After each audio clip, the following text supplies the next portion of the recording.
Hello and welcome. I am Adam. This is Highly Articulated. It is a new year. It is 2023. I hope you guys are all bright-eyed and bushy-tailed and alert and full of hope and full of all the possibilities for 2023. Very happy that you guys could join me. Very happy to have the guests on that I've got today as well, because I've been thinking about sort of 2022, in retrospect and looking forward to 2023. And as much as 2022 was like a crazy year with tons of great stuff, great toys, great TV, great movies, just great stuff, lots of fun. I think 2023 is going to be even better. Now, I know that's a bold claim and it's early. It's day one. We got 364 days for this thing to go sideways. But I'm optimistic. There's a bunch of people in the chat. We will get to say hello to everybody in a moment. But first, let me bring on all my guests. AI Collectibles, what's going on, my friend? How are you doing today? I'm doing well, bud. How are you doing? I'm great. I'm great. I'm a little lacking of sleep, but I'm here, smiling nonetheless as usual. To be fair though, that's because you had to work. Yeah. No, absolutely. It's not a lack of professionalism on your part. It's because you are too professional to have a job.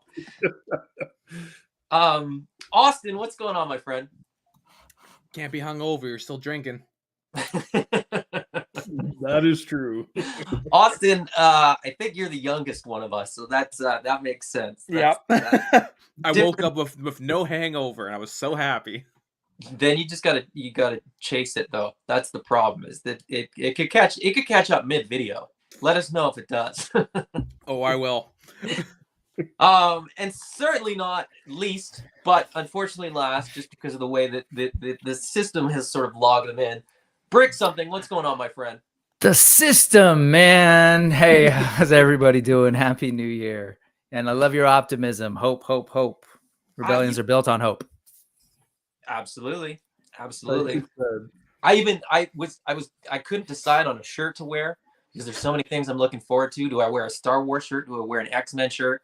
I don't have an AWOC shirt yet, but hopefully I can fix that soon. I got these so I just wear a white tees shirt to hide my moves. So. I heard moobs. And got it. Just checking into the chat here, which is already pretty lively. Masterversal Toy Hunter says, hello all and good to see you all and New Year there. Happy New Year all, and here's some more happy collecting in 2023. Absolutely, that's what I'm talking about. That's what I'm looking forward to. Shiny Plastic People says, good afternoon and Happy New Year. Tristan McDonald says, Happy New Year. Larry Reed, what's going on? And Quip is here as well. Happy New Year, y'all. Happy New Year indeed. Like I said, it's the start, it's the beginning. We were talking sort of before we went live about sort of how young people tend to have the optimism of like the new year as being something different than it, that today being Sunday is different somehow than Saturday. We get a little bit older, we get a little more jaded, we get a little more cynical. But we're not here for that. We're here talking about toys. We're here talking about stuff that is fun, that should at least bring you joy, and sort of the possibilities of sort of what we have to look forward to. We're going to look forward to some of our most anticipated figures of 2023, or lines, or waves, or what have you. And then, time permitting, we may just get a little bit into other things, whether that's shows or movies that are attached to these. We might talk about some toy resolutions for 2023. But we'll see where it goes. We're running fast and loose today. There's just so much cool stuff coming that I didn't even bother preparing slides. Austin sent me a list that was like, Austin's list would have been like 60 slides. So I was like, let's just make it. We'll talk about brands. We'll talk about waves. We'll talk about lines. I'm going to kick it off, and then we're going to sort of go through sort of everybody. I think what's going to happen is a lot of us are going to have very similar lists, or very similar things that we're looking forward to, because I know that most of us collect very similar stuff. So just to quickly kick it off, I think everybody's going to know what mine are going to be, because I talk about them all the time.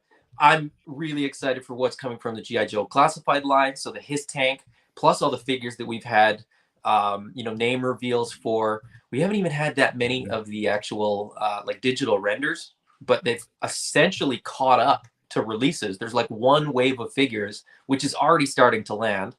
And then beyond that, it's all going to be fresh for 2023. So I was looking at a list, and I think there's like 16 or 20 names revealed, which I can only imagine we'll get those. And we already got those sort of revealed in 2022. So I suspect there's even going to be more. When I say suspect, I know that there's going to be more. There's figures that they haven't officially revealed and sort of name dropped that I know are coming in 2023, or at least scheduled to come in 2023. And they're phenomenal. There's some real bangers coming out. Marvel Legends, right at the end of the year, just pulled me back in with those X-Men release, blue and yellow suits. The Wolverine I've already got, and it's phenomenal. Like the adjustments that they've made, where the straps are sculpted in rather than being loose and falling all over the place, like some bad Halloween costume. They look phenomenal. They feel phenomenal in hand. The joints are getting better. We're getting more and more pinless stuff. So I'm right back in Marvel Legends. Black Series, I've been dabbling in Black Series with versions of Luke Skywalker and Mandalorian characters, and now with Return of the Jedi, which is by far the best movie that has ever come out from Star Wars. Objectively, objectively, it is. So I mean, you could argue that, but objectively, best movie. And the YHS crew agrees with me. So I mean, I must be right if they agree. But the Ewoks, as soon as they revealed Wicket, I was like, well, I'm getting Ewoks. And then I was like, in all fairness, you did watch TMNT 3 yesterday with your family, and I was wondering if you were trying to torture them or not. No, it's great. It's great. I love them. Okay, that's one where, like, subjectively, I love it. Objectively, it's a terribly made movie. Like, it's low budget. The turtles themselves are problematic and don't move correctly. My 7-year-old was like, "Why do those turtles look different?" The 3 and movies like, in, well, and they're 3 times worse. Yeah, because those turtles disintegrated as soon as they took those costumes off when they were done shooting. As evident, you can look it up. That Michelangelo, so the NECA Michelangelo mummy figure, that head sculpt is based on the current state of the Ninja Turtles 3 costume. Yeah. Where the lips are just gone because it just fell Just apart. all teeth. But the Teeth and all. animatronics too was just weird. Like it's like compared to like the Jim first and Henson, second one were Jim Henson wasn't involved with that one. That's why. Yes. They were. Yeah. He was involved with the first two, but the Yes. third one he wasn't. But as I said, Return of the Jedi is I get why people don't like it. And Oh, I enjoy it. I think it's great. I think Empire is a better film in just all around. yeah, I mean, I think it's probably the best, like the objective, the sort of most well made of the three. For me, there's points about Return of the Jedi that sort of, it's the end of the arc. It's the resolution. There's factors that are sort of in there that I think get downplayed because people see the Ewoks and go like, oh no, here's. I'm not again. Like, I don't hate it. I think it's great. Like, it's the first one I saw in theater as a kid. Like when I was like 8, 9 years old. Like that's the one I have more fond memories of. But as an adult watching it, Empire is a better film. Sorry, guys. So Solo, anybody? Oh, sorry. Solo doesn't get enough credit. I'm just gonna fuel y'all and just Solo and does just not get enough watch. credit. Just get my popcorn and no, I love Solo. I'll go on the record. I saw it 3 times in the theater. Yeah, it's But great. anyway, I'll leave that there and we can move on. Hey, I like everything about Solo except the guy they picked to play Solo. Eldrick. He's got an odd name that I can't remember, but I thought he was okay. I mean, yeah, what is his name? it's like Eldrick Einrich or something like that's a Yeah, weird. something like that. Yeah. Somebody, Ehrenreich. Yeah. The last name is Ehrenreich. It's not Aldrich though. Eldon. Begins with an A. I'm probably making Something Ehrenreich. fun. Eldon. Eldon Ehrenreich. Great movie. Not one that I want figures from. Return of the Jedi, I'll take those. Yeah. The Ewoks, I was like, all right, well, I'll get the Ewoks. And I was like, well, I guess I got the Endor Luke already. Yeah. I'm only 2 humans, 2 droids, a Wookiee away from like the team. And then I'm like, but then, I probably should get a couple like stormtroopers and scout troopers. And then, just to be fair, I should probably, I can only assume they'll re-release speeder bikes. So I should probably pick up a couple of those because that's a pretty big scene. So I'm kind of, okay, now I'm doing Endor figures as well. The nice thing about Endor figures, from my point of view anyways, for the toy photography, like Yeah. Adam and I basically live in BC. We live on Endor. Yeah. So like I can go in my backyard and take some very, very convincing Endor shots. So I basically live in Tatooine, so that's not. If you want, I got a fun Return of the Jedi thing real quick since we're on Endor. I'm Filipino. I don't know. You all have a bunch of Filipino friends. There's a ton of us in Vancouver. I have a few. Okay. I'm curious if you ever talked to them about Return of the Jedi, if anyone ever mentions the connections between the Ewoks and Pinoys. Because for the longest time, even since I was a kid. My buddy Pert has mentioned that, man. Okay. Even as a kid, there are a couple of times when they're speaking and you can hear certain Tagalog words, or now the Filipino language. Okay. So, for example, when C-3PO first sits up and they all kind of react to him, you hear one of the voices go, "Ay, maganda," which means like, "Oh my God, beautiful, wonderful." And there's a couple of other moments throughout the film. You're kind of like, interesting. Like what's going on with the language? So nothing's ever been confirmed, but it's something that we look at that and we sort of hear that. And in general, I've heard sort of George Lucas talk about what was in the back of his brain, which were sort of like national liberation movements in Asia, particularly I think Vietnam, and really wanting to show this idea of a overpowered imperial, highly technical army versus just a bunch of folks with like organized, with heart, with spirit, totally outweaponed, but like trying to fight for their place. And Jay Wright apparently thinks that Ewoks are delicious and nutritious. and you might be onto something, but when they see you, buddy, they're looking to like throw you onto a stick and barbecue you and go for it too. So okay, and I wasn't going to get into that when we were in They're little murder bears. They're cannibals. They eat stormtroopers. Like they come off you know, as these cute, adorable little creatures. And they got the cartoon out of it, and they got the 2 movies out of it. I was watching the cartoon this morning, by the way. And like they kind of made them cute after the fact, but like in canon, they're nasty. Like they are like I don't know. I mean, I think people sort of take them as like teddy bears, but they're gonna put up a fight, and when they win, they're gonna eat you. The saddest thing that I'd ever seen is in the Aftermath series of books. They have these little vignettes in between, and there was an Ewok one, and they essentially position Ewoks as sort of therapy animals. Like a role that they play is to sort of help people as their, and kind of interesting because they're sentient beings, right? But anyways, it's awkward. But how did we get to 1980 whatever it was with Return of the Jedi? What is it, 2023?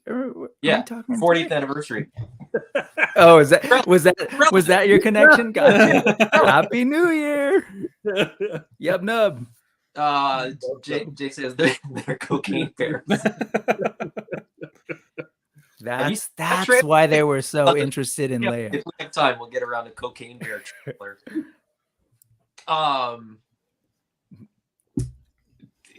Where Cocaine bear? Cocaine bear. I'm looking forward to. No, that's. I'll wait till that comes on Netflix or whatever. But cocaine bears. But I mean, like here and there and everywhere. Oh, sorry. There's gonna be so many memes. Just wait for it. Wait for it. X-Men, Ewoks / Endor. Mythic Legion has like multiple waves coming, and sooner rather than later. All Stars 5 is allegedly coming before Chinese New Year, so it's shipping sort of by the end of January, which means like February, March, people will probably have it in hand, roughly. That's my guess. A lot of stuff is sort of shipping for the end of before Chinese New Year. Another one that I'm most anticipated, like my most anticipated of the year, and I'll tie up mine with this. My absolute most anticipated line of the year is the Animal Warriors of the Kingdom. Samples have started to land. Review videos have started to land. Austin refuses to watch them because he knows that he'll buy them if he watches them. I'm weak, man. I can't tempt myself. Yeah, there's just tons of really great stuff coming. And then sort of smaller stuff, right? Like there's some SH Figure Arts Dragon Ball figures coming that are going to be phenomenal that I'm really excited about. Super 7's got some more of the TMNT Turtles coming. The Heat Boys Mecha Ninja Turtles look phenomenal. They got a slight delay. They were supposed to ship before Chinese New Year. It now sounds like they're going to ship after, which is fine because there's so much stuff coming. I'm not really that stressed about what lands first because I feel like I'm going away for a couple weeks. I feel like I'm going to get home and I'm just going to have like tons of boxes at my house because I'm away for the end of January, which is maybe when all of this stuff's going to land. But anyway, AI. What's on your list, buddy? Oh man, a lot of what you just mentioned, not the Black Series stuff, but yeah, a lot of the G.I. Joe classified stuff, of course, the his tank. Some I wouldn't be surprised if they show up earlier than estimated, just because of the way everything else has been coming out from them lately. There was, I don't know how much truth is to it, but there was the leak that possibly the Dragonfly might be going up as a HasLab. There's whispers of it. No, okay, which is fine. I don't need to spend money on another HasLab again. Yeah, there's like import stuff too. That's the 6-inch stuff's really got me in. Brick, what did you post? The Azura Red Demon. Oh yeah, and that's on a VT Toys body, and it's man. Like I just got the Barrett, that from 5K Toys, and it's beautiful. Like the posability and stuff on it is phenomenal on that scale of figure, man. And with the soft goods clothing, and I don't know, like the paint apps, the head sculpts, the accessories. It looks like a fantastic figure, man. Really looking forward to that guy. I got the last few of like my Hot Toys pre-orders that'll probably be in this year because I quit. Like my New Year's resolution was to stop pre-ordering Hot Toys last January, and I still have 4 outstanding on my list that haven't come out yet. So it's yeah, and that's not including like the third-party stuff that I've pre-ordered, like off of 1/6 kit. Like I have Cloud and Fenrir coming from. Nice. Yeah, I'm really looking forward to that. What's that? Final Fantasy? Yeah, Final Fantasy 7. It's the Advent Children one, and it's 1/6 scale, right? So the bike is gorgeous. It's a beautiful set, man. But yeah, dude, and it's not cheap. But again, it's one of those things I pre-ordered instantly because I skipped on their first release. It's Game Toys that does it. And if you've seen any of the stuff they've done before, they did stuff from the Final Fantasy 7 game that's really great. They did a Cloud and a Fenrir from that, which is his motorcycle, right? And they did Sephiroth, and now they're doing the Advent Children ones. And I was like, well, I'm not missing out. And it looks like the engineering's even more improved on what they have coming out. They look fantastic. But Battle Cat, I hope the He-Man that comes out with that is in better shape than the ones that have been showing up. It looks like people are getting a limited release one, and they're having such a bummer coming apart. That's a bummer, man, because I feel like Mondo's really knocking it out of the park with some of the stuff lately, and to have QC issues like that kind of sucks, man. So hopefully they fix that before the next He-Man release and Battle Cat come out. But yeah, a lot of it, I've really gotten into like 6-inch scale figures this year, man. And it's like, domestic, overseas releases. It's just a lot of fantastic stuff. And like I said before, it's starting to get to the same quality as we used to get in 1/6. Like it's getting that line is getting very close now, man.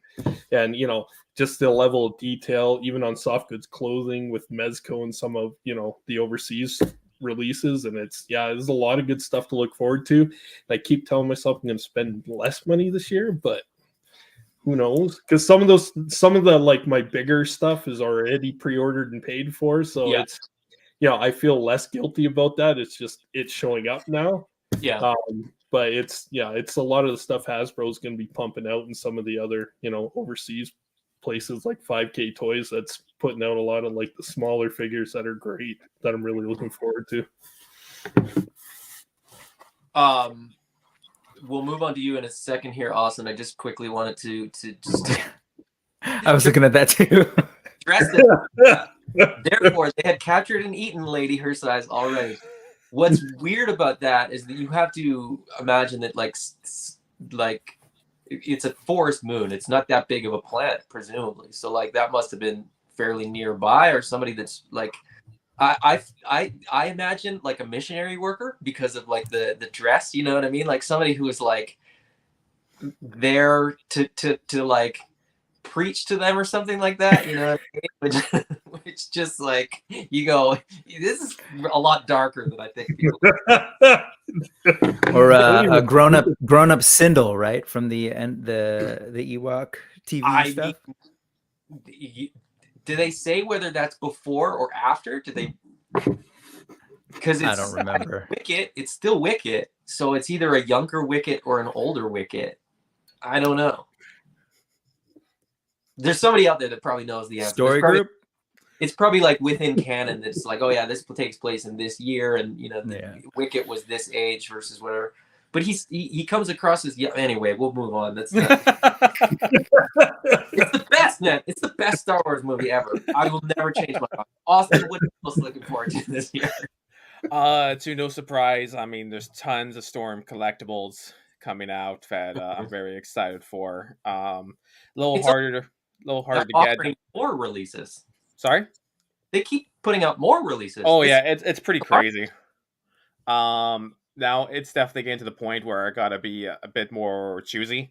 Mm-hmm. I was thinking about getting King of Fighters stuff, but now it's just like, okay, no, too much. Mm-hmm. but And still they leaked the necklace for Guru too, right? for Goro, yeah, they leaked the promo image for that, so we're going to get a new Shao Kahn, a new Goro, which is funny because I just bought the originals, but that's okay. I'm happy to have both.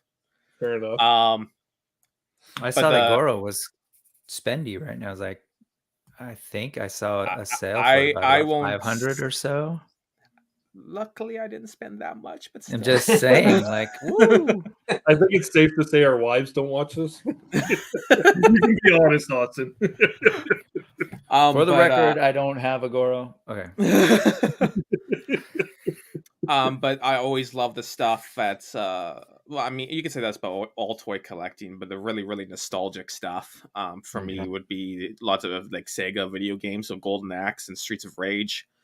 Looking forward to more of those releases, especially with Streets of Rage, because for a while it looked like they did a one and done, but nope, they are continuing it, so that's great. Mezco always oh god, to be blunt, they have me by the balls every time. It's just every single time I go, no, not this time, Mezco. They release something, I go, okay. Yep. So my most anticipated figure right now, which will actually be like any week now, very, very early 2023, is the Necroverse Atticus Doom. Obviously, because that was like my number 2 figure of the year. So having another version come out is very exciting. I even made a promise to myself I wouldn't get color variants of the same figure. But I caved for Atticus. I've been good about the other ones, but I caved for Atticus. The one figure I'm really looking forward to is Bishop. Because I got the newer Wolverine, I got Cyclops with the bomber jacket, Gambit, Cable, so Bishop is just, it's kind of fill out that Mezco X-Men roster a bit more. The 90s, yeah. Yeah, so like I'm excited for that one. I'm going to give a shout out to Kelly for ruining my life even more. Because now I'm collecting these guys. Joy Toy. Got a couple on sale, and I used to play 40K. I was really, really into 40K. And so I decided, you know what? I'll get a couple. They're on sale. These things, for the scale they're in, they're easily the best painted figures I own. Yeah, they're pretty amazing. Yeah, like, and don't get me wrong, Mythic Legions are painted excellent, but like the shading on these things, it's unreal. The scale alone and the shading and detail on them it's insane, man. It's insane. Bought it with credit card points. I bought it with credit card points that I acquired from buying more toys. Right. Yep. I bought 10 of them, got some points, and bought an 11th. The Joy Toy 40K, who knows if it's accurate, but their schedule was leaked. So the main army I played in 40K was an army called Dark Angels, which are basically, for people who aren't familiar, it's basically imagine this but in dark green. Yeah. Very excited for that. Definitely going to get those. I am very excited. Sorry? Whoa, what just happened there? I'm having it. Do you have other Joy Toys or strictly the Warhammer stuff? Strictly the Warhammer stuff. My brother has actually the World War II stuff. I got him a bunch of those for Christmas now we're in 2023. So in 2021 Christmas, I got him a whole bunch of World War II ones that are really cool. Those are cool. Beyond that, I mean, I'm a sucker for imports. I just got the Mafex Cyborg Superman. Dude, I want that. It's awesome. So I need it in my life. So now with that, and I have the Black Suit Superman. So Steel is going to be the next one they release in that story arc. So excited for that. And I'm sure they're going to announce other ones, Eradicator and Superboy, I imagine. And beyond that, get a Superboy, they might get me with that one. Yeah, that was always for whatever reason. Going back and trying to get the ones that already released are going to be it's going to be tough, man. And plus, if they do Superboy, it's going to be my favorite aesthetic. When I think he has like a leather jacket, that's awesome. I love that. He's got like the curly sort of shaved on the sides and the round sunglasses, and it's awesome. in the what was that, the early 90s, like really early 90s, I think. Death Yep. of Superman was like, and I liked all of them, and I've was seen very- Work, I've seen the Man of Steel, and I was just like, I mean, I don't love Superman quite enough, but Superboy might be the straw that breaks the camel's back, so to speak. Yeah. like late 80s, early 90s rock and roll, man. Yeah. Yeah, exactly. Aesthetic, right? Beyond that, I mean, there's I'm always looking forward to see what Hasbro has up their sleeve. I'm GI Joe Classified is exciting. I think their promo images did a lot of justice. I'm extremely excited for CoverGirl. That figure just looks incredible. Yeah. So out of all the GI Joe Classified stuff, I'm excited for all of them, but that one's the one I'm like, yeah. If I'm only going to buy one, it's that one. Yes, I know, Liam. Knights of the Old Republic action figures for Black Series. Very excited about those. That was Oh, I didn't hear about those. Yeah, they're releasing Bastila Shan and Darth Malak, and that I played the hell out of that game when I was in my early teens. So that I love that game a lot.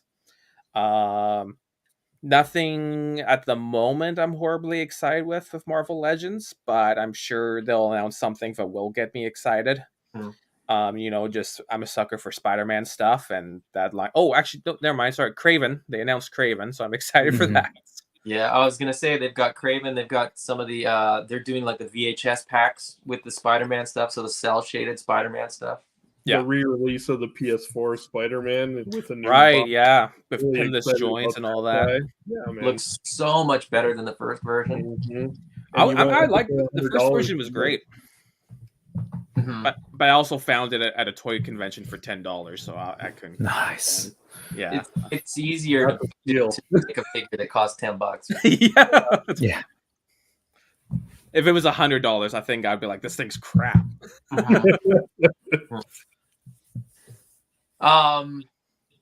Brick, what are some of the things we'll get sort of Brick's response, and then we'll go a little bit deeper on a couple things, and we'll bring up some pictures and discuss.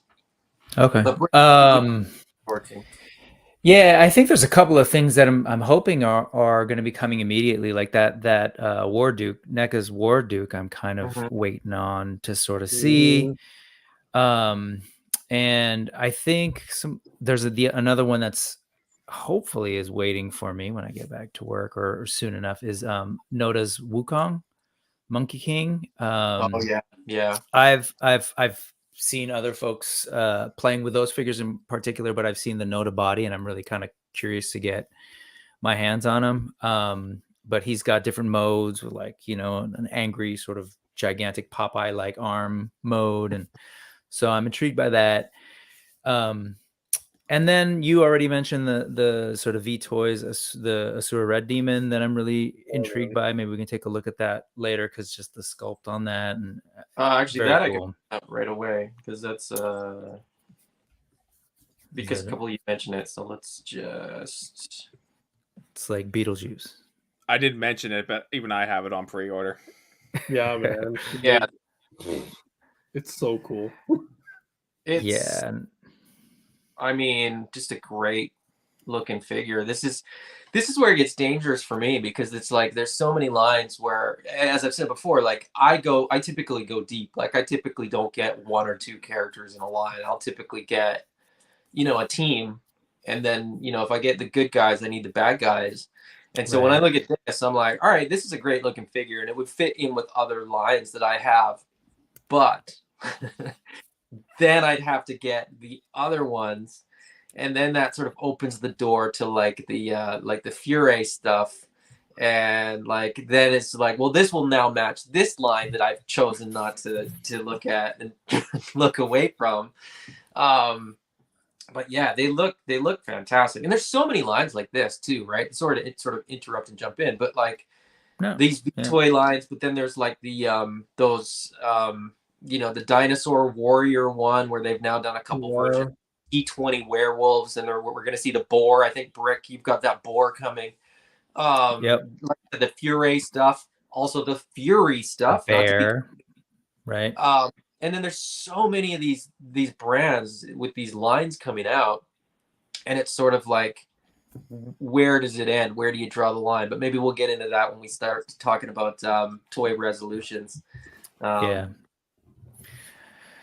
Yeah, I think between those are the ones that sort of individual figures that actually, no, that's not true. I put in a link for these astrobots that I saw, and again, they totally are different from what I normally collect. And they're these sort of like mech kind of things.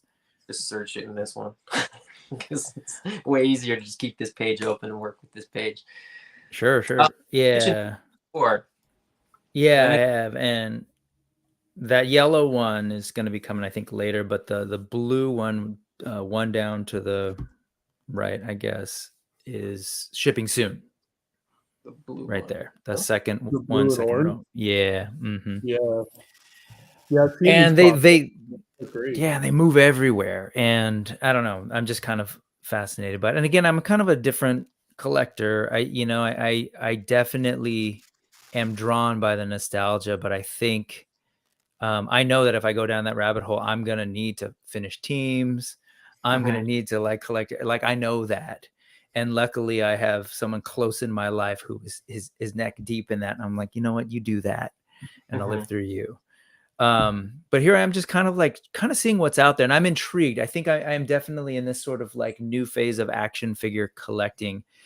I think what's intrigued me the most is all these new companies, these smaller companies throwing their hat in the ring and actually kind of creating some innovations, both in terms of sculpt and articulation and what they can offer people. And I think that only, makes Hasbro, Mattel kind of have to pivot. And, if they're, they're going to have to. I mean, Mythic Legions plays that role as well.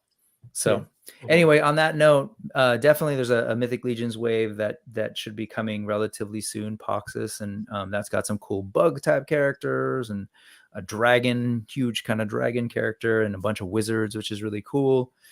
And Cosmic Legions, we're doing some sci-fi, some proper sci-fi. Hopefully, like I think they're leaning in a little bit on their experience with what is it, Power Lords? Yeah.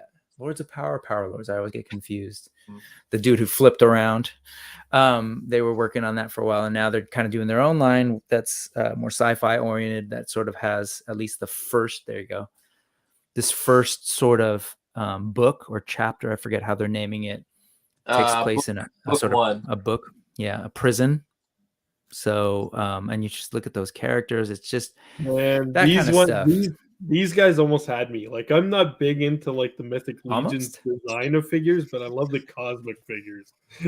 And it's like this line almost had me all in. But yeah, I'm gonna grab a few, not all of them. But originally, when the Kickstarter came out, I was like in my cart like multiple times. I just couldn't pull the trigger, man, because it's another line of figures that I don't want to get into.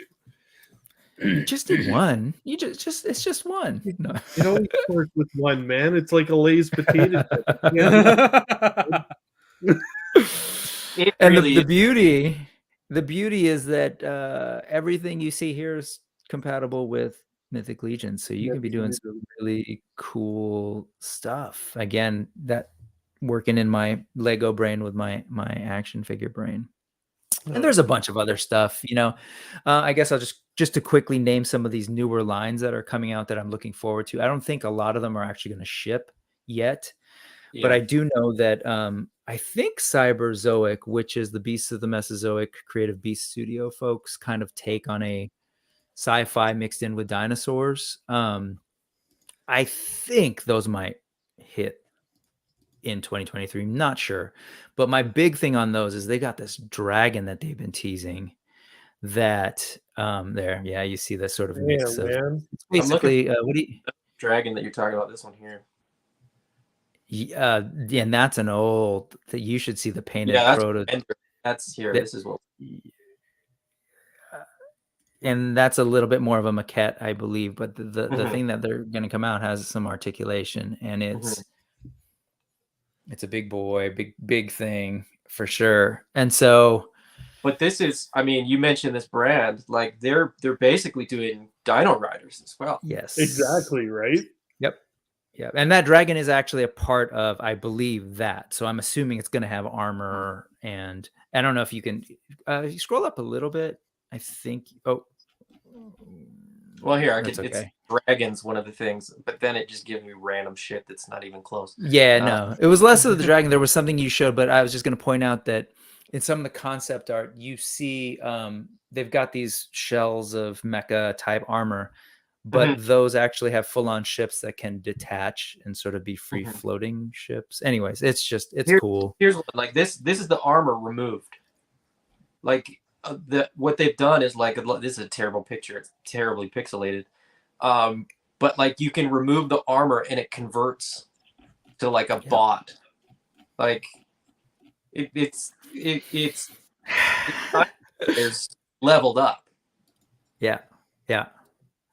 So I'm really kind of curious to see that hit, and then there are just things that I know are going to be like, we're going to get more information on. Savage Crucible, I'm assuming, is going to be coming soon. Yeah, Savage Crucible was one where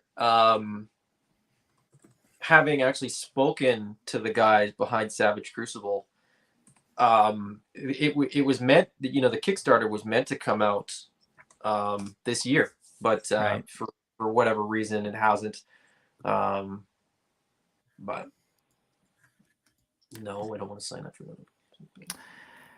Yeah, the site is kind of limited in terms of visual, but you can kind of see, but they've definitely, you can see concept art. But they've been, yeah, that's cool. And I just love the articulation. Again, I'm not sure if it was with y'all, we were talking about the idea of being able to hold, I think it was Austin talking about being able to hold a sword with two hands, or like a battle axe. I'm not sure. I was one of the reasons why I was skeptical of Cosmic Legions at first was holding like rifles properly. But they show pictures where a lot of the figures can. But these guys here, like this guy here of a crossbow, they can, and it's natural, right? You don't have like an elbow sticking up awkwardly or anything. They can just full on hold on to it, which is exciting.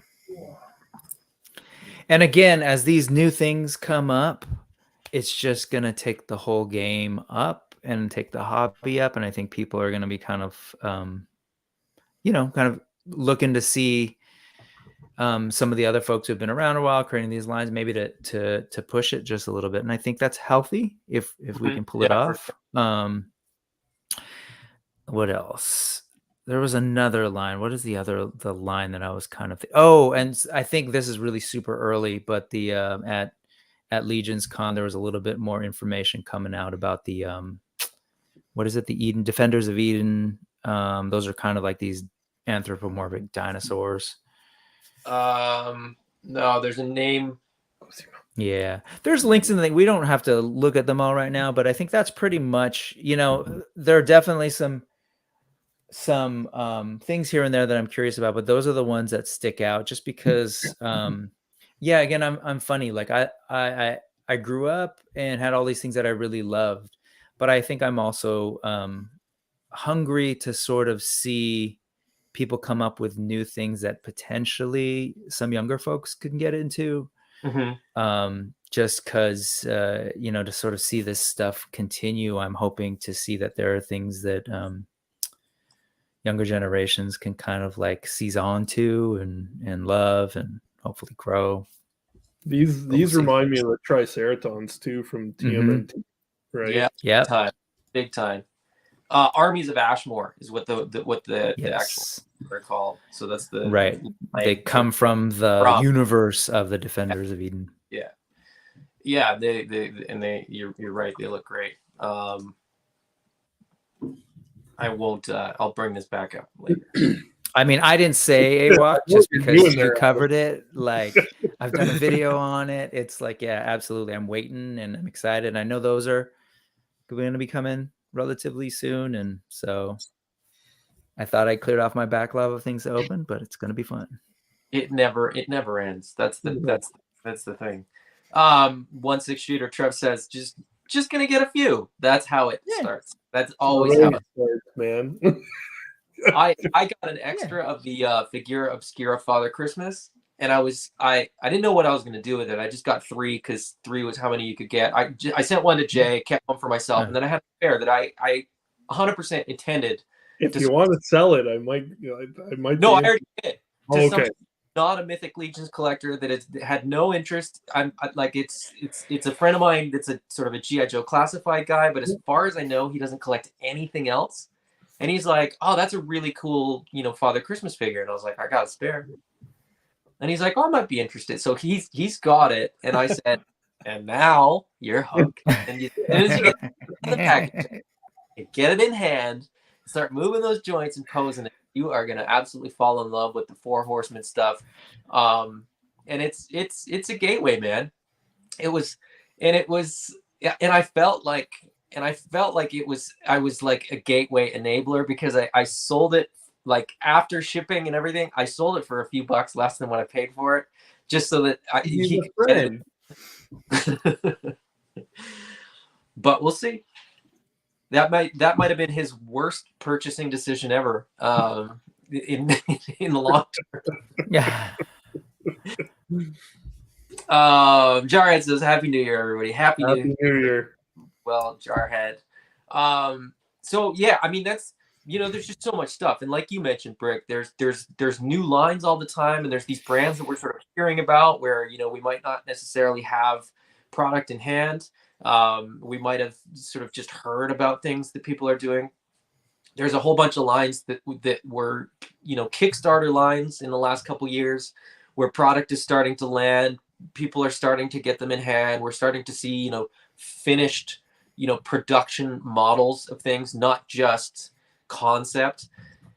And I can't help but think that it's somewhat a product of the fact that so many people were at home for 2 years, that people had more spare time and they were like, well, I got some creativity kind of that I've been kicking ideas around for years and years, but now I have nothing better to do than to sort of flesh these out. So I think in a weird way, like we're sort of coming out of a very, very dark, difficult time into like this kind of new world where people have adjusted their priorities and adjusted their hobbies. A lot of people, got back into collecting in the last couple of years because they were cleaning out their attics and they were like pulling out boxes of old G.I. Joes or old Ninja Turtles or what have you, and just sort of falling back in love with those toys and that nostalgia hit. And a lot of people, 3 out of 4 of us have kids, and I think that's part of it too. You kind of reconnect with you go, oh yeah, when I was a kid. Austin, you're kind of still a kid, so yep. You're proud. Grown out of it yet. You didn't have a time where you sort of stopped and had to get back in, but it's just it's crazy, and it's a fun time. It's a great time to be a collector because, like you said, Brick, there's kind of something for everybody, and there's like that's where it's problematic for people that just really love toys because Defenders of Eden, a new property. Animal Warriors of the Kingdom is a new property. Mythic Legions doesn't have a cartoon from my childhood or a movie or a comic. Doesn't have the nostalgia attached to it, right? It's just something that's well done and freaking cool, right? Mm-hmm. And typically, like I'm more inclined to go with nostalgic things. Like most of what I collect has a nostalgic component to it. Yep. Mythic Legions is one where like it doesn't, but it kind of checks all the boxes for me in terms of myth and fantasy and creatures and all that kind of stuff, and creature wise as well. Animal Warriors of the Kingdom is like, especially because I know some of the stuff that Jason wants to do with the line going forward in terms of different scaled figures, different types of animals, and so on and so forth. And it's just like, don't pretend you're not listening, Austin. Come on. I literally clicked off the screen. Am I not listening? Mute. One of my things with Animal Warriors right now is getting into it now so that I don't have a Mythic Legions type of problem in a few years from now, where it's sort of like, okay, now there's a figure that catches my interest, and now I got to sort of backtrack. And once you get one in hand 2 years later, there's 30 or 50 or 100 figures that you missed, right? I'm not going crazy. Like, I'm not one of these people that, and there are these people out there, and bless them for this, for being sort of this committed to it. But, I'm not buying, 10, 15, 20 army builders. I'm buying sort of one of each. I got a couple of the Chinari soldiers and a couple of the Horde Ravagers and stuff like that. But I think once they're in hand, and from everything that I've heard, talking to Jason, talking to Jeremy, seeing the review videos from Toy Bro, Mm-hmm. from Unparalleled Universe, Mhm. so on and so forth, they look every bit as good as I hope they would be, if not better. So that's absolutely, like I said, the line that I'm most excited for. If you guys are watching, what are you most looking forward to in 2023? Hit the comments. Let us know. Maybe there's something that we didn't even think of. Maybe there's something that maybe you guys are sort of down for the same things that we are. But yeah, very, very quickly. And this, I didn't pose this to you guys before. Number one figure that you're most looking forward to for 2023. Oh man, I will go first because I sort of already knew that and it's more because of the whole line, but I'm most excited for Pale from Animal Warriors of the Kingdom, because he's sort of the central character, and he's sort of like, he's the I'm trying to think of a toy line. He's the Goku in Dragon Ball of Animal Warriors, or he's the Marvel's different because I'm thinking X-Men. And I'm like, he's the Wolverine, I guess, or the Cyclops, depending on sort of where your preference lie. But he's kind of like, he's the guy that the story sort of is centralized around. But all the characters are awesome. If you haven't read the comic book too, if you read comic books and you don't even necessarily want to get on that line, on the Spiro Toys website, you can buy digital copies of the comic books for like $2 a piece. There's only 3. Grab a couple of those, and if you enjoy it, I think you'll love the figures. If you don't like it, I think you'll still enjoy the figures. But whatever. But yeah, shout out to Jason at Spiro Toys and Animal Warriors of the Kingdom. That's absolutely what I'm most anticipating. And they should be here sooner rather than later, from what I understand. We'll go the opposite direction because AI, I think you're struggling a little bit. Brick, what's your most anticipated figure? Man, I'm struggling too. So I'm going to cheat. So, okay, if I had to pick one, Cosmic Legions. You scroll past, and I was going to point around, but I just kind of let it go. The name. Well, the name is Vorga, Vorgga, and so I there's something about this character that kind of hits me. It's an alien female character, but she's kind of got this more buff, thicker kind of body type. Yeah, and it reminds me of like Vasquez from Aliens, but an alien.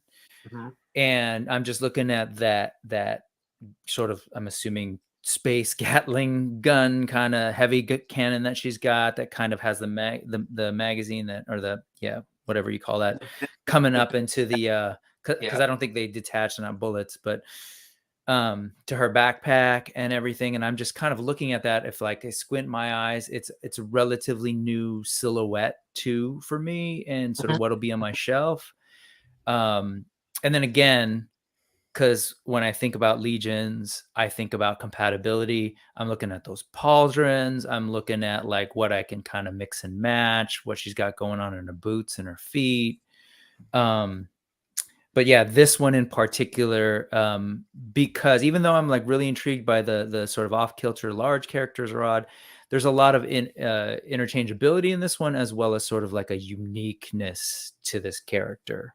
Sure. Yeah. And I'm always game for like another solid like female character for the shelf too. And again, this one's like different, brings a sort of different body type. So I don't think there's an equivalent in Mythic Legions in terms of body type yet. I might be wrong. I mean, for anybody that's sort of into Mythic Legions, you'll kind of know what we're talking about. And if you're not, get some Mythic Legions and you will. But it looks to be somewhere in between a 1.0 and a 2.0, because it looks like the upper arms look like 2.0 arms, and I think it's sort of based around a 2.0 body. where with the slimmer body versus the 1.0, which is a little bit thicker. But that torso and maybe the way they've sort of done the skirting makes it look bigger and bulkier, like you said. So there's absolutely some interesting stuff going on here that seems a little bit different than what we've seen in the past. So yeah, in a lot of ways, I didn't get into Cosmic for the same reason that I didn't get into, you know, Fury or the dinosaurs or the whatever. I don't have any space. But what they're doing with it, I was looking at some figures and I was looking at them like, okay, what could I do fodder wise with these pieces? Like, how does this translate to like a almost like a steampunk faction in Mythic Legions, right? Like not quite space, but this is me trying to justify lines that I shouldn't get. Like into lines that I do already have. I was also looking at these and being like, some of these aliens, I mean, they could fit in a Black Series, and I'm like, but I'm not that deep in Black Series. I don't need to fill up a cantina with, you know, aliens and stuff like that. Austin, what's your number one most anticipated figure? And I'll bring it up here as well. I probably have to go with the Storm Collectibles Streets of Rage 4 Adam Hunter. And again, that's like Streets of Rage was such a big thing in my childhood. Totally brought me right back. I just, and it's funny, like Streets of Rage isn't like a well-established franchise, I would say. You know, not the average Joe Blow off the street will heard of it. They would have heard of like Street Fighter and Mortal Kombat, but not a lot of people know about Streets of Rage. Yeah, but be a Genesis kid, man, and that's what I grew up with, right? So yeah, and that's the big thing, right? Like, and of course, all of us grew up with a lot of things that we all enjoy, but I don't know what it is about Streets of Rage and Golden Axe. Maybe it's probably because it was, instead of reading comics or watching a show, it was interactive. Like, I remember playing this game with my brother. I remember going to bed at night and my parents would turn on the Sega and they would play Streets of Rage while me and Tyler are asleep. Right, so it's that stuff gets me so excited, and of course, you know, being 28 years old now, so like I played this game when I was like 3-4 years old. So over 2 decades later, and we're getting action figures is just the most exciting thing to me. Mind you, it's Streets of Rage 4, which is, you know, their newest one, which isn't that old, but still, it's Streets of Rage. It harkens to my childhood. And plus it's Storm Collectibles, and I'm hooked on Storm Collectibles right now, as everyone knows. So but it's kind of one of those things where, like you mentioned, that this is from Streets of Rage 4, right? But I think you know that they'll probably do other characters and other you know, they won't limit themselves to you know, the 4th installment. It kind of opens the door to for sure. And even then, if they only did Streets of Rage 4, Streets of Rage 4 basically includes like all the characters from previous Streets of Rage games, except for maybe 1 or 2. So I can imagine they're going to do Blaze next. Just guessing, but she was one of the 3 main characters from the first game. And they really overly sexualized her for Streets of Rage 4, and I'm okay with it. Objectifying is wrong, but but yeah, if I don't agree with that, but that's anyway. This is probably the one figure that I can't live without. Like, that's the way I would describe it. It's even, I suspect it won't sell out right away. It's, again, not a huge market for Streets of Rage, but I have it on pre-order. I'm going to pay full price. I don't care. I'm going to get it day one. We'll get into, you know, we can get into toy buying habits when we get into sort of resolutions, I guess. But AI, you're number one. Have you got one? Can you narrow it down? I'm cheating and doing 2 because I'm doing 2 sales. I have to, man, because if I'm going, because it's not fair. All right. Okay, but for a 1/6 scale figure, it's going to be the InArt, the Batman. I put the link in Bricks Under Notas on Instagram. Yeah, it's it looks fantastic, and what's coming out now with InArt's pictures, and some of the video reviews coming out for the Heath Ledger Joker now that are dropping. And it looks like it's probably going to be coming out after the Chinese New Year. Is fantastic, and the Batman looks great. They had a show in Vegas a few months back, and who was there? God, I keep forgetting his name, but it's Oilers Workshop was there, and he was taking pictures at the event, and he said this figure is the best looking action figure he's ever seen. Oh wow! Like, to the detailing, the head sculpt, Mhm. you know, it's I'm getting the haired version, the rooted hair version. Yeah, it's Oh yeah, that's wild. I didn't know that was a thing until recently. dude, and you know, like, Oh, and You it's explain- it still had like the gear fits good, it fits properly, but the figure's still posable. Yeah, But you explain what that actually is, because I didn't quite understand until I was like, wait a minute, is that what I think it is? what's that? The rooted hair. Yeah, it's rooted hair. It's hair. These Yeah. action figures have hair. Yeah. And it's but it's not like Barbie. It's not like Barbie hair, man. Like, it's really well done. It's like it looks lifelike, and it just adds to it. Sometimes, like, Hot Toys has done it in the past. Other companies have done rooted hair before. Some it looks great, some it adds to it, some it detracts. Sometimes they just don't pull it off, and it actually ends up looking worse. Mhm. Where InArt seems to have really nailed it. Like, if you pull up and look at the Heath Ledger Joker that they just released or are releasing soon, yeah, it's phenomenal, man. And you have the option of the sculpted hair or rooted hair, and obviously the rooted hair is the most expensive option, but they're phenomenal, man. They look great. Jeff says it's yak fur. I was gonna say. Go figure. I mean, I don't know. So I'm not a 1/6 collector, so I don't have any of these. I'm not financially. I'm not anywhere near getting any of these figures.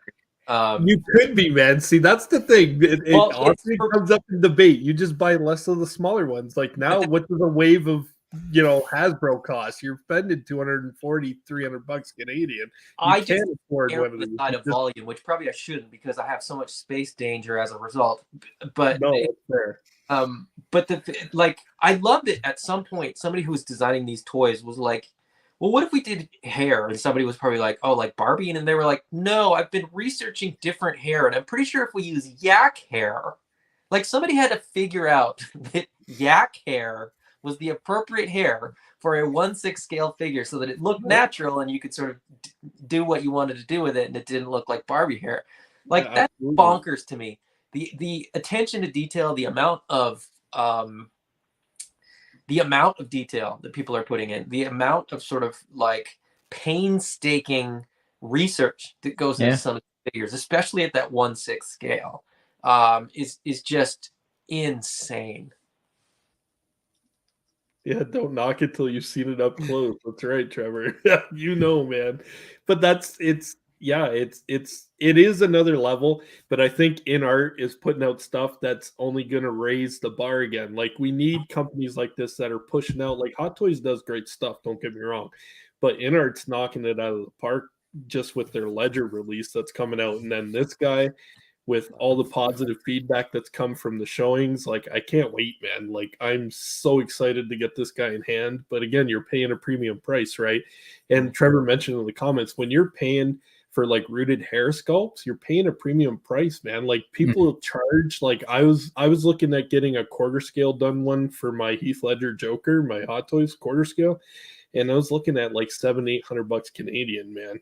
It's not for head just sculpt. for the painted rooted head sculpt. Mm-hmm. It's an art in itself, man. And there's, InArt, I think, is raising the bar as far as that goes. So if I had to pick just one figure, it would be this. But I know a lot of what we're talking about is smaller scale figures. And Oh, it can be whatever. It can absolutely be whatever. I mean, if that's your number one, that's your number one. this is the one I'm most looking forward to, easily. Yeah. What did you want to do a 112 as well? I did, because one of my favorite figures was announced, but I don't know if we'll get it this year in 2023. Oh, okay. Is G.I. Joe Classified's Low Light. Oh, yeah. He was word dropped. Yeah. He's on the list, but I don't know if we'll get him this year. That's one where I think he's like a late year release, so it'll be down to logistics. So if they, I mean, the fact that they got so caught up in the last 2 months makes me think that it's probably, I think they've got logistics kind of figured out, or at least back to a point where they can predict timing a little bit better. Yeah. I wouldn't be surprised if we saw Low Light in 2023. Just the way they've been pumping stuff out, man. Like stuff we didn't think was going to hit this year, and all of a sudden, the last month and a half, it's been boom, boom, boom. It's like, well, oh my you look at already received, right? You look at what was the sort of estimated release dates for like what's the last thing that we got number one? Like Crimson Guard is figure number 50, I think. And I think when we pre-ordered that a few months back, I think it was listed for like April or May 2023. Yeah. Right. Yeah. This guy too. And that one too. Right. So, and like I said, there's one wave of classified figures still to be released, but the UK's already gotten CoverGirl and the Crimson Bats. Yeah. So they're going to have to start releasing more figures, because they're going to have that window again where there's nothing on the shelves and people get uppity about it, which it is what it is, but it sounds very much like that wave should get out, manufactured it on a boat before Chinese New Year, because it's already been manufactured, at least in some small quantity, which makes me think they would finish the production run, which makes me think that it's probably on the ocean and we just haven't received it yet.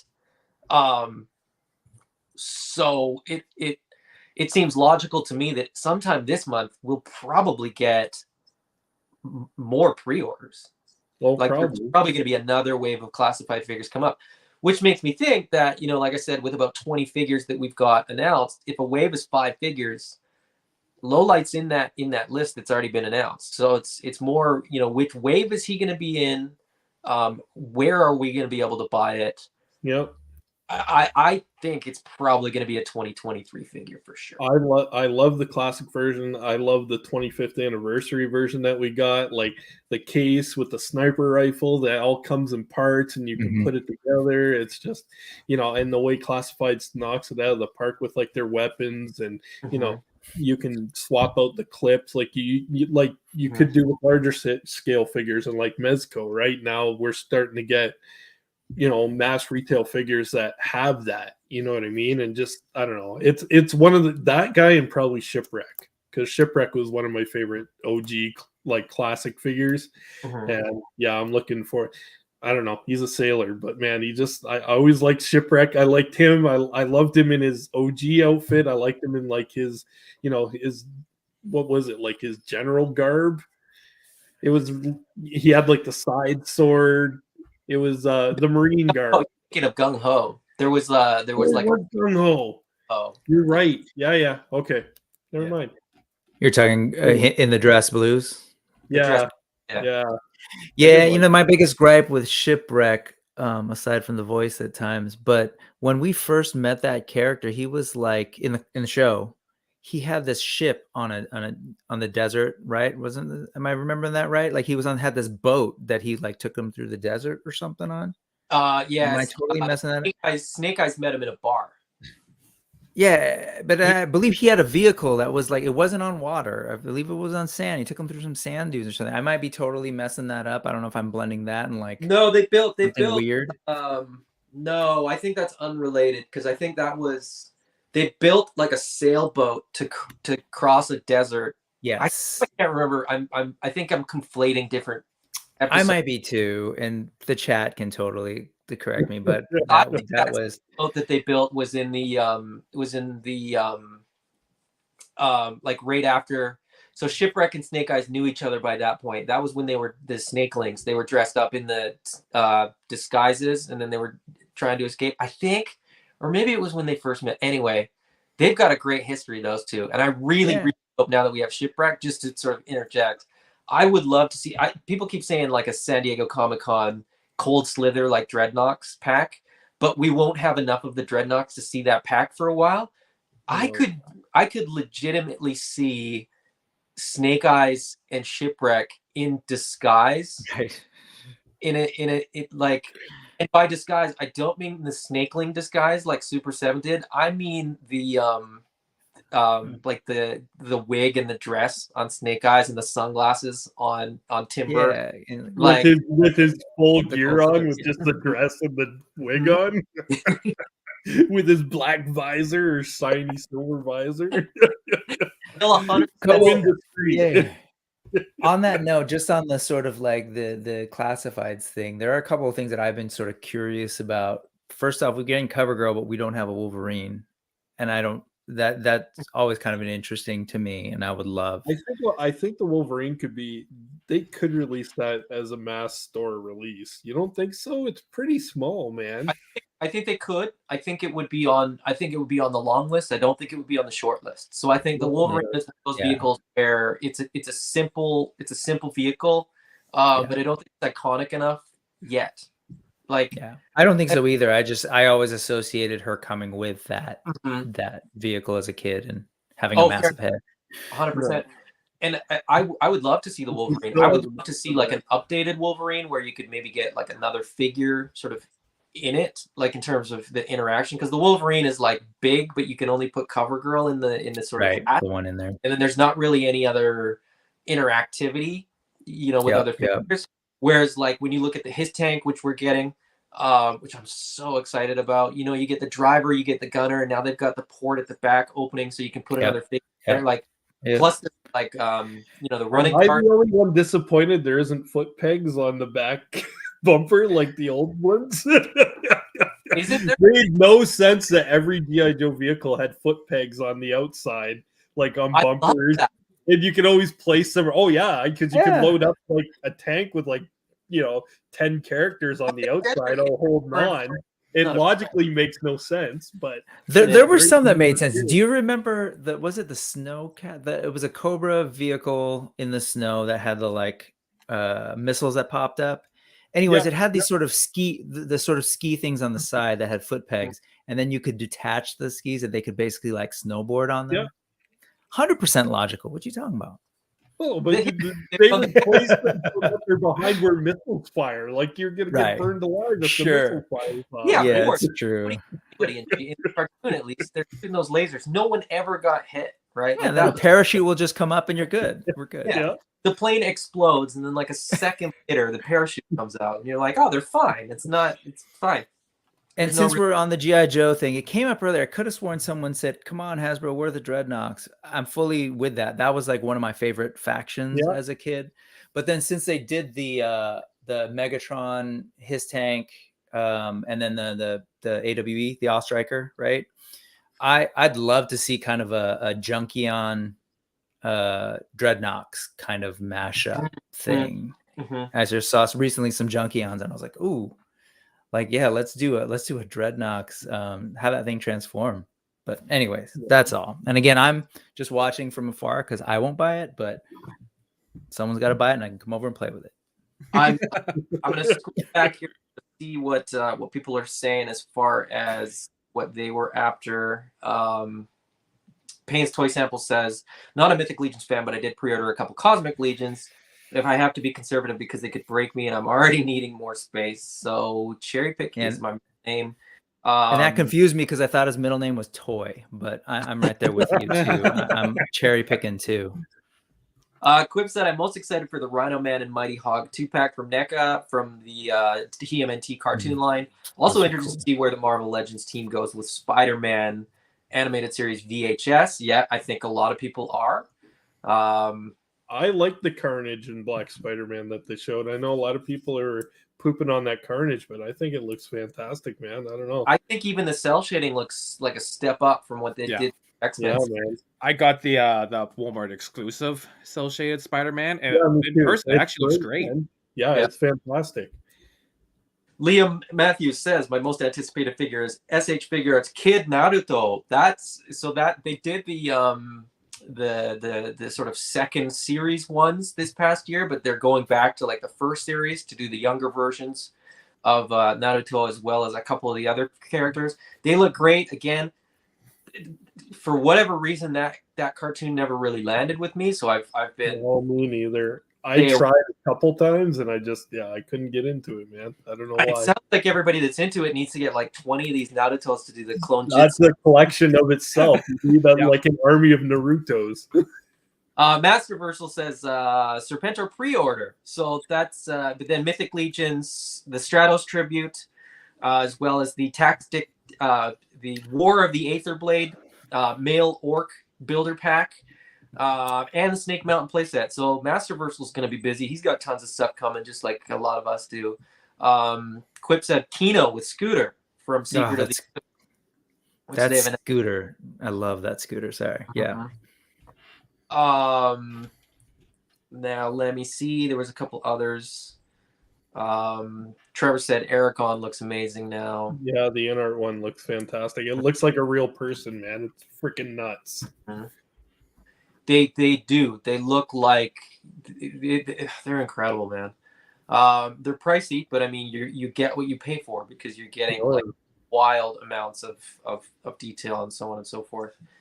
Marco Bricks asks Brick something. You Lego, bro? I think he actually. They were intending it for y'all because it says other than Brick something. Oh, other than Brick something, I gotta ask. Do you even Lego? The answer is yes. I do. I don't. Yeah, I was gonna say. Okay. Every time I try, I end up Lego episode. Brick, it'll just be you and me, and we'll just talk about like all the wild Lego sets that are sort of coming out. What was it, AI? You said I try, but then every time they take up too much space, and I don't think they display as well as some other stuff, man. Gotcha. Like when you start getting with the minifigures, it just looks too messy, man. And I got enough of them. Like I can't justify making space from other stuff that I collect, and it's expensive. The problem is I like building Lego. Yeah, you know what I mean? So I do occasionally buy a set and I'll build it and just resell it after. you know, because that's the thing. At least Lego holds its value. Sometimes when it goes out, it even goes up a little bit. You know, like sometimes more than a little bit. But yeah.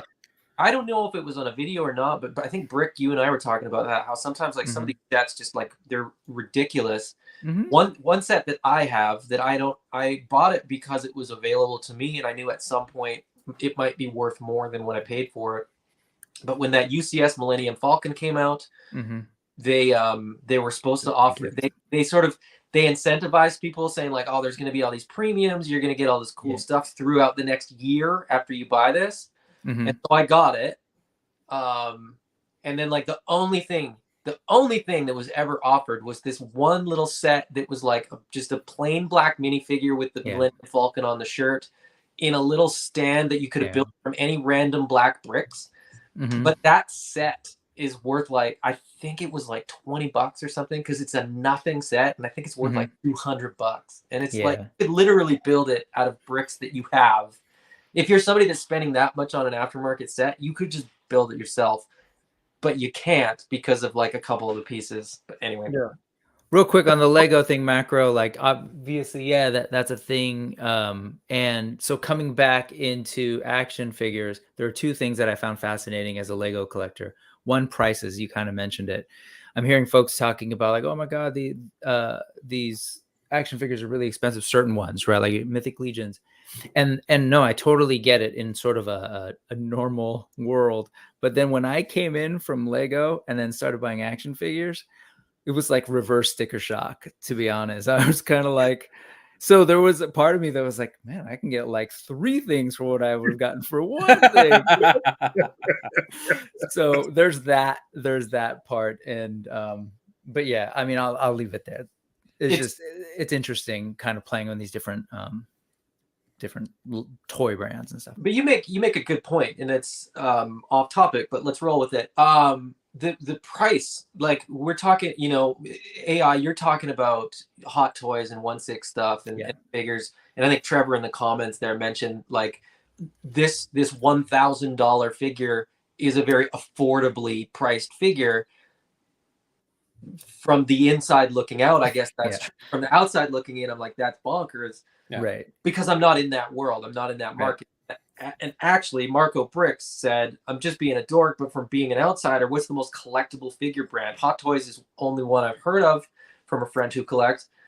I think a lot of brands are super collectible. We've sort of talked about this a little, that, you know, some of the pricing is coming back down to earth a little bit. But it's interesting that, like you said, Brick, you know, if you start with Lego and you know, over the last few years, the pricing on Lego at retail has climbed steadily, whereas action figures, it's been a buck here, a buck there. It seems not to have gone crazy until sort of this past year, where a bunch of Hasbro stuff at least jumped, you know, a few dollars all at once. And I hear it's going up again, by the way. And it could go up again. Yeah. Which is, you know, and then you see people arguing in sort of groups and in comments and stuff like that, like, oh, it's, you know, it's extortionary, it's predatory, it's going, you know, and then the other people going, oh no, this is inflation, blah blah blah. I think it's a whole number of things. The cost of materials is going up, cost of shipping is going up, and the thing is, none of these prices will go back down. Once they've sort of set the bar, it's not coming back down. So, you know, maybe they've increased their margin a little bit, maybe not. I mean, I don't think I'm privy enough to sort of enough of the information to know whether there's actually any margin gained or whether they're just sort of catching up to where they were 5 years ago. I don't know. But to me, ultimately, it sort of comes down to, is the price that they've set for this figure match the value that it would have to me personally? That's my equation. It's not, you know, and that's part of the reason I'm not buying multiples of a lot of, you know, the classified figures, is because they don't have the same, you know, they have the same value to me, but as the price goes up, you know, that equation gets less balanced. When I was picking them up at Toys R Us for you know, $24 Canadian when they were on sale, I'd grab a couple, but Toys R Us has changed a little bit in the last year and a half, 2 years. They're now charging, you're being generous, saying a little $10 bit above the retail price, and not offering sales very often on certain lines, G.I. Joe Classified being one of them. So it's effectively like $50 for a G.I. Joe Classified Canadian, which is about $12 US. But it's still it's effectively twice the price on sale that I was getting them for a year and a half ago. Where, yeah, I'll grab that figure, but I'm not grabbing multiples. So on that note, what are some of your toy resolutions? Is there things about your collecting that you are changing going into 2023? Is it ongoing changes? Have you decided sort of this morning? So on and so forth. I know some of my habits have changed. My focus has changed. Something like AWOC comes in and I kind of go, okay, what has to go if this is coming in, right? So who wants to go first? Austin, you haven't gone first. So I haven't gone first, so there you go, bud. So I made 3 resolutions. One of them is probably the obvious one that almost everyone can relate to, and that's just spend less. Mm-hmm. That seems like an obvious one. Spend less.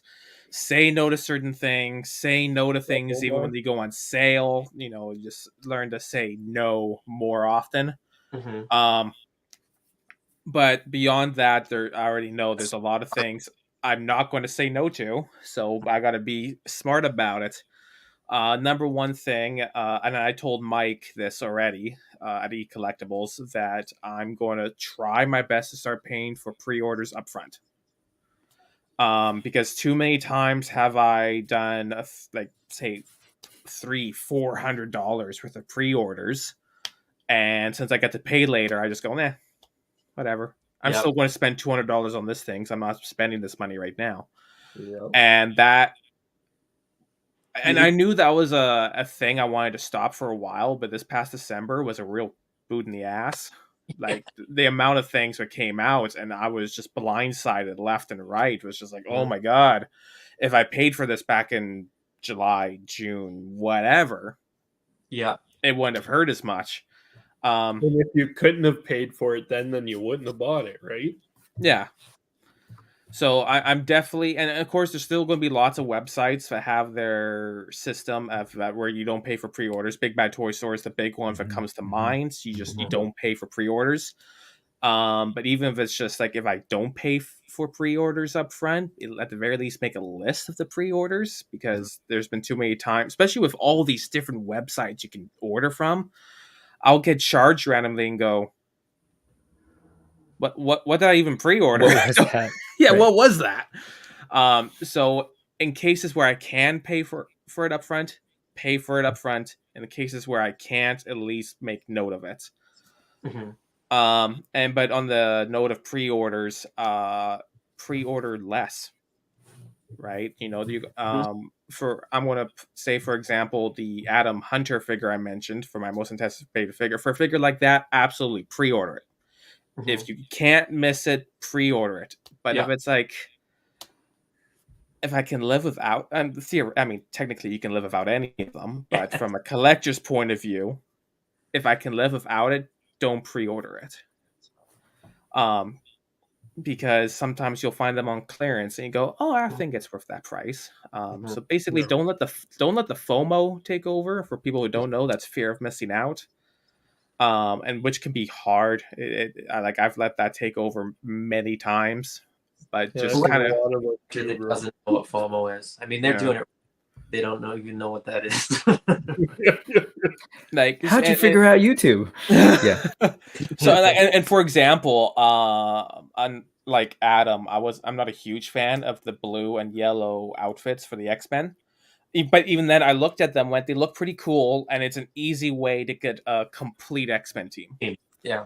But again, I have no attachment to that look or anything. I didn't grow up with that look. So I quickly went from, I'm going to pre-order these to be safe, to I'm just going to let them go. I think there's an aspect too in terms of like the pre-ordering list, where it kind of rolled in with like paying for pre-orders, right? Like where I think people sort of lose track, and because it's almost like funny money, because you're not paying for things, or you're paying a deposit or whatever. But I've said this before, and I sort of stand by it, and I think retailers have issues because of sort of how customers have been ordering, and I'm hoping that a lot of people kind of work out that like you can't have everything. Yeah. You think you can because you're not paying for it, but then when you have to pay for it, you have to cancel orders because you just can't. And sort of, yeah, I mean, there's a whole show there. There's a whole like therapy session there, I think. But yeah, and for me, it depends on the place. Like with Big Bad Toy Store, I've had like, we're going to be processing your order soon, and Big Bad Toy Store is a big. I'm maybe the biggest in the world at this point for like online toy sales, for I can just cancel it and not feel bad. But if I cancel through AmiAmi or Hobby Link Japan, that's more of a hassle. You have to email them or whatever. Or just canceling with Mike or one of the other Canadian sailors, where I just feel bad. So I haven't, right? Like I wouldn't want to do that to them, because if you cancel a $400 pre-order, they'll feel that, as opposed to Big Bad Toy Store. Yeah. Well, I mean, let's be honest. Big Bad probably still feels bad, but they probably don't feel it as much the same way. Yeah. Right. Because they're bigger market, they have more clients. I mean, I talked to Mike about this a lot. I talked to some of the other Canadian retailers about this, just because, just by default, being an admin in a couple Canadian Facebook kind of toy groups, I talk regularly with retailers.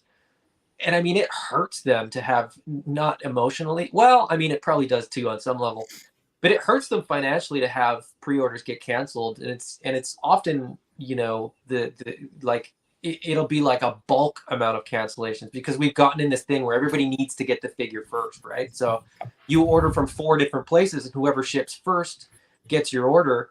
And the other 3, you send that email and be like, hey, can I cancel this? And when it's an army builder, right, where you've ordered 4 from 4 different places, that's 16 figures on pre-order from 4 different places, but that means that 3 retailers are going to have 4 more than they sort of anticipated. And I say it's in waves because, like, if one retailer gets all of the Crimson Guard, for example, and they ship them out and everybody gets their orders, fulfilled, well, the other 3 retailers are now sitting on all of their Crimson Guards because all the people who ordered from 4 places are like, I don't need it anymore. I got my 10 from eCollectibles, and now you guys have to sit on the 10 that I ordered from you. They have to pay for them. Like, that's they can't just turn around to the distributor like, I don't want them anymore. They have to take that order and then they have to sort of sit on that. So it kind of hurts. This is I'm a shill or whatever, but it hurts retailers, and like, the less options we have, the less competitive the retailers have to be, and then it's just like it's this whole ecosystem that I think people don't appreciate how crazy the balance is and how fine the line is between these retailers being absolutely amazing and collapsing and disappearing in distance. And we saw a little bit of that in 2022. Absolutely. We saw in Canada in waves, man. It seems here and in the US, right? Yeah. Mm-hmm. And I think it's in large part due to a lot of that sort of it's connected to FOMO too, right? Like, I don't want to get a figure 3 months after everybody else, and I don't say that personally because I honestly don't care. I put my pre-orders in.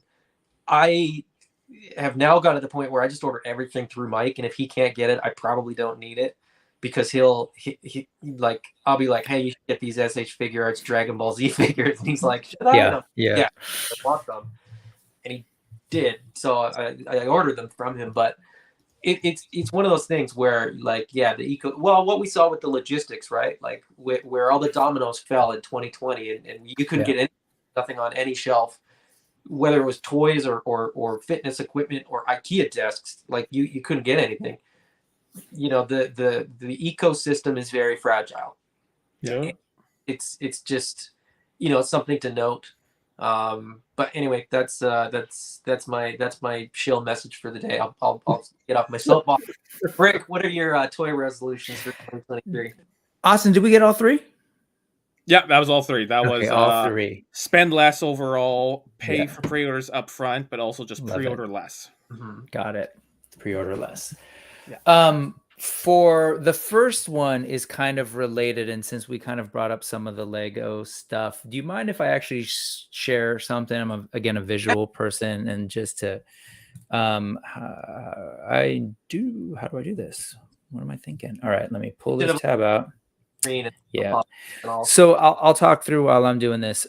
So we've been talking about how much we order and kind of managing that. And we talked about the Lego for a second. I just want to show you what a ridiculously meticulous, how my uber geeky side. There was a point where I realized, man, I've got a massive Lego collection, and we had to move from one place to another, and I had to physically move these things. And there was this aha moment and a kind of moment of reckoning where you had to say, what's going on here? And there's also some very practical things to consider, right? In terms of how am I going to organize this stuff? How am I going to even how do I even enjoy these things, right? When I don't even realize oh, I have that or I don't have that.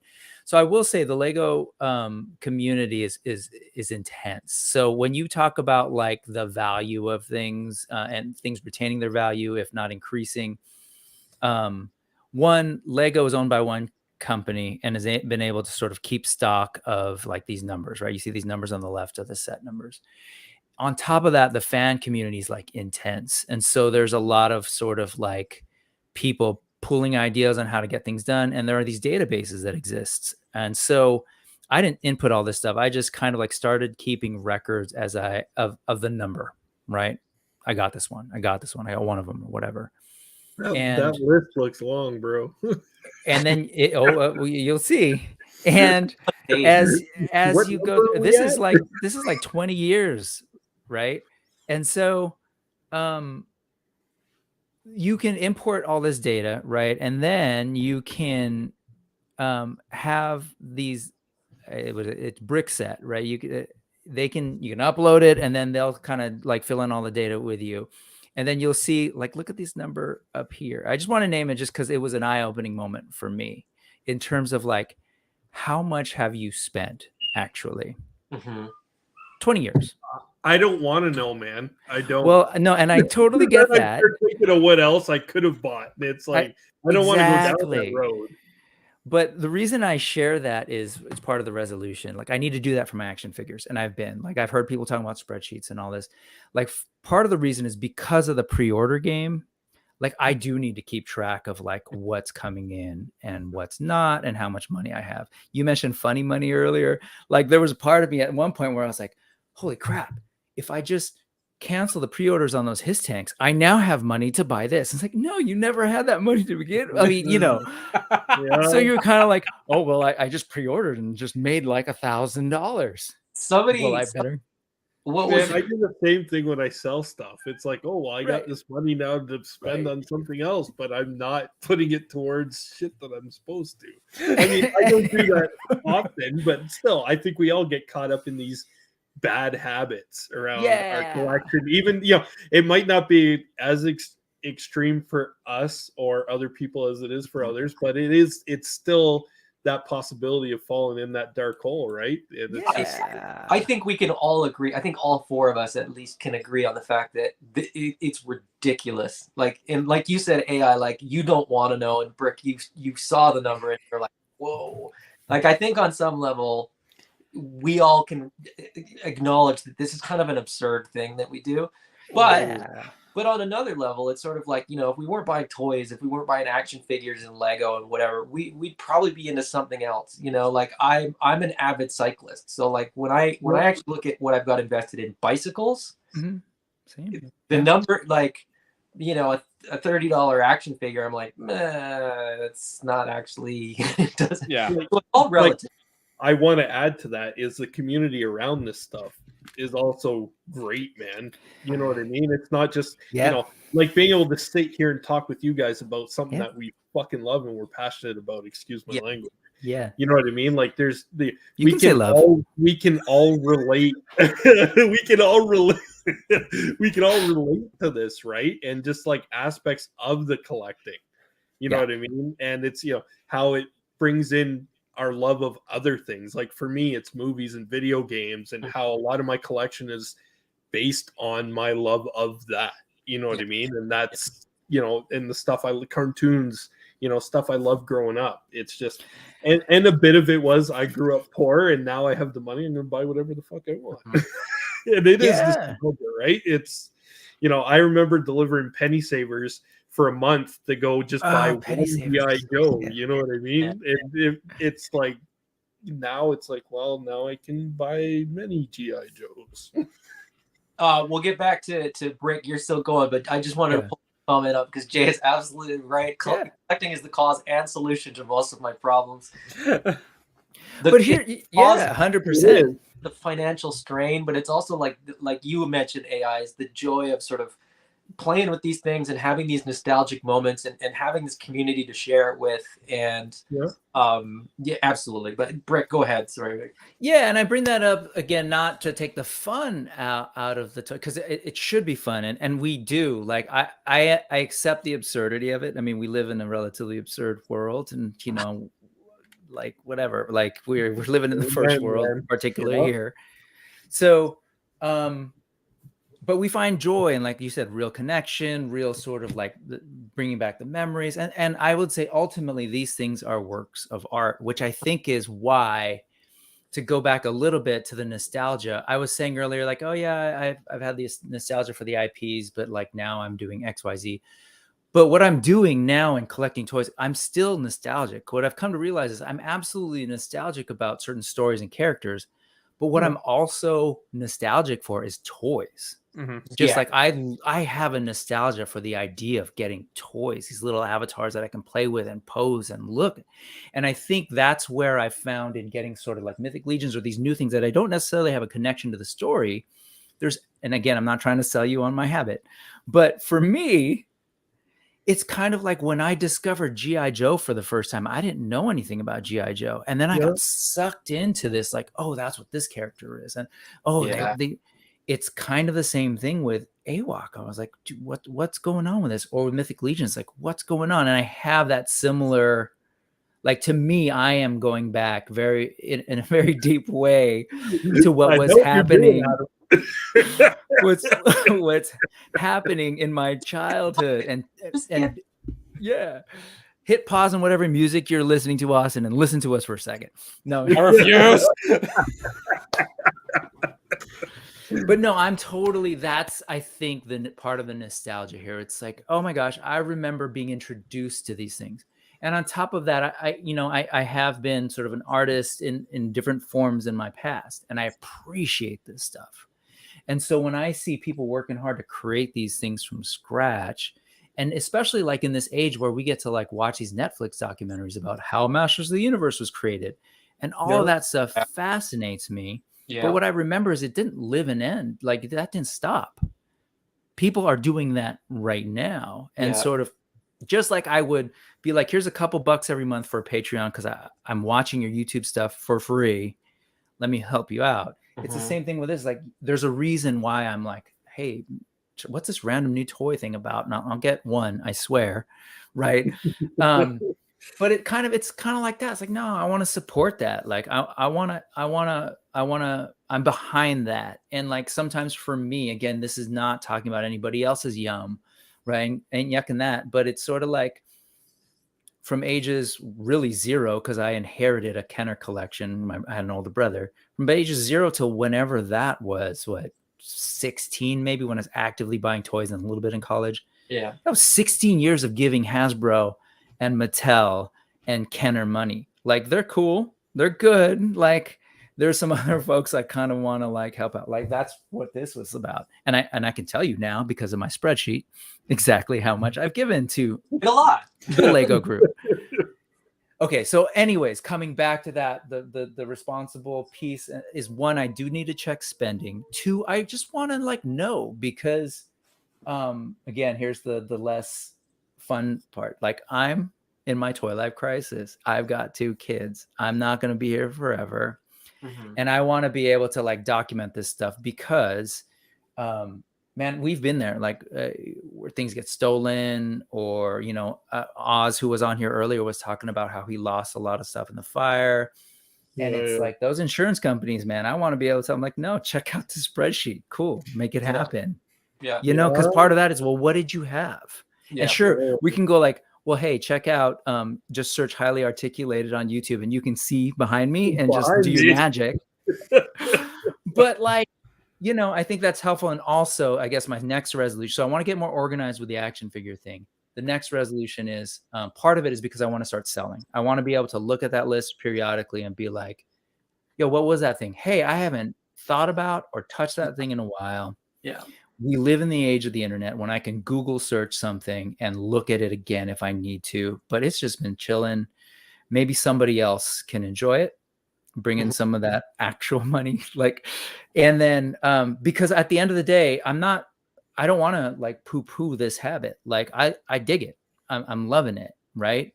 So one way to make sure that I still have the opportunity to get new things is to like shed and buy. So I'm looking at that, because I am working with really finite space of what I can do, which brings me to the third resolution is I do want to get into more the display. No, the display of these things visually. Like, I'm looking at folks doing dios, and and so that's something I want to kind of start working on this summer, of just kind of like creating an environment where it's like cool. And I think part of that is like, well, I'll focus in on more of that and do a little bit more of the customizing. And I'm hoping it's more about like just plussing some of the figures that I have to kind of make them work together. And I don't know. I do think there's a finite, I can't keep going in the same way that I'm going unless I start selling and bringing things in. And or like, hey, if I'm gonna like plus these things or customize them or create dios, like from the whole YouTube channel thing. It's like, cool, let's talk about that. Let's look at that. So I don't know. Those are kind of the three things that I want to look at this year. AI. Oh, hey. God, I kind of make my resolutions up as I go because I don't know if I'll follow them. It's like setting yourself up for failure. You know what I mean? But no, it is reasonable goals. Well, that's the thing. Like last year, my goal was to stop pre-ordering 1/6 scale figures, and I pretty much, well, Hot Toys. That was my out, because then I just went and pre-ordered third-party stuff instead. So, like, it wasn't 1/6 scale; it was just Hot Toys. You made So your. I quit ordering. I quit. What's that, Adam? Sorry. I said you made your role specific enough that it was very easy to work around it. Exactly. So, but I think I was definitely more reasonable with my pre-orders this year on the whole. I mean, and I think my New Year's resolution as far as like smaller scale stuff is I do have a lot of room here, but I don't know. Brick brought it up too. And the older I get, I mean, I'm 45 now. The closer I'm getting to 50 to 55, and I've brought this up in discussions with you, Adam, privately, is where, we joke there is no end, but, it's where is the end? Mm-hmm. You know what I mean? Like, the older we're getting here, we can't keep this up. Like, some point I'm going to end up in a home or in a smaller condo, or, you know what I mean? Like, it's going to have to get to the point where even as a collector, I'm going to have to downsize even if I'm still collecting. You know what I mean? Yeah.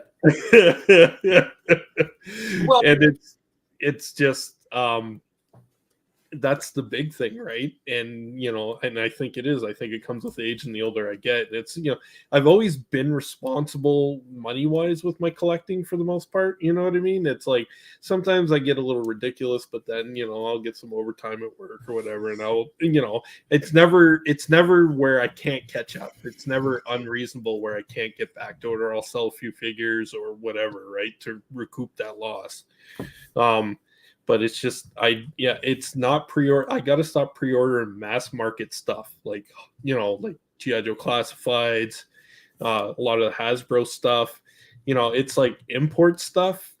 If you're into it, man, it's that stuff. If it's something you really want, you have to pre-order it, man, because if you don't, and you're not going to get it at that price later, like even a month or two later. You know what I mean? Like some of the Mopek stuff that comes out, Mezco, and you never know. Some stuff hits or misses, right? Some stuff comes out, sells out, and goes for ridiculous prices in the aftermarket, and some stuff doesn't. It's hard to guess which is going to hit and which isn't, right? Mm-hmm.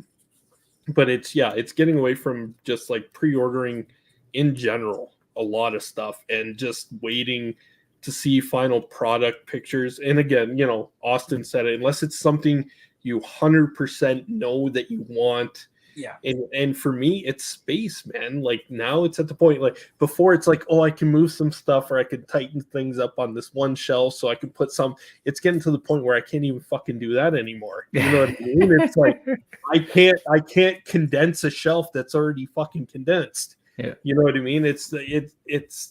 But it's the ongoing thing of the collector. It's like, I've gotten in phases in my collecting in my adulthood where I've gone up, especially with figures, Hot Toys again.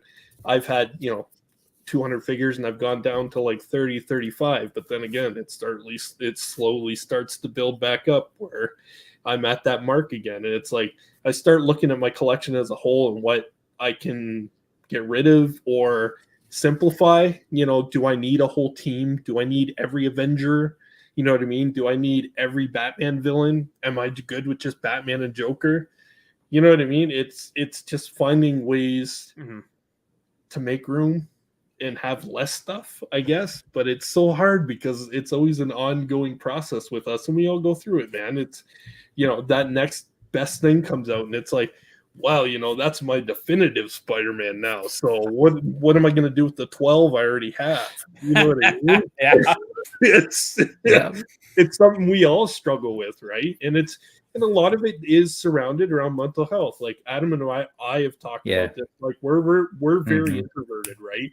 So a lot of, it's crazy, but a lot of like even my personal friendships locally, I've met through collecting and through collecting boards. And these are people I'll hang out with and have beers with. And, we can talk about other stuff, not just toys. You know what I mean? We have other similar interests, but a lot of it has come from this collecting, you know what I mean? And it has to do a lot with mental health as well, right?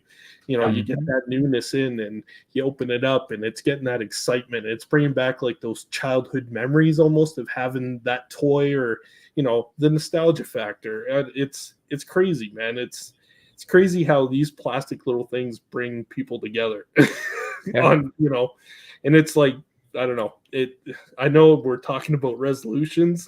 And I've gone off on a tangent, but that's kind of, I don't know. It's just generalization. I just need to pre-order less, make more decisive decisions on what I'm buying moving forward. And, and Austin touched on it too. If it's something you really want, absolutely pre-order it, especially a lot of the import stuff, but make sure you want it. Yeah. Because there's, it's spending less, right? And worrying less about selling, and I need to sell more. I do. And, and me bringing myself to other factors of selling, because if it's not, Trevor's mentioned it also before where he's selling on eBay, because, you got to pay taxes and you got to pay the eBay and PayPal fees and whatever else. But shit on there is selling, man, because you get millions of people on there who are buying, where now it's like trying to sell locally is a lot harder now than it was even 5-6 months ago. It's crazy. Yeah. Right? For sure. So yeah, that's it. Yeah. All good points, and I think I think every collector in sort of a rational mindset has like every one of these thoughts in their head all the time. And I think every year we go, okay, this is going to be the year that I'm going to do it. You know what I mean? Yeah. But I mean, you brought up a good point. I think a couple of you brought up the point of space. I think we all struggle with space. Smiler67, Tyler says, my G.I. Joe Sky Striker ships in a few weeks. Or I can't unbox it and display it because I have no space. Yeah. It's that we're all one purchase away from being on hoarders. Yeah. Well, it's funny what you say. Like, I almost bought Galactus from Mike. He had one left, but another guy contacted him first. He wanted to give the guy the first shot. He bought it.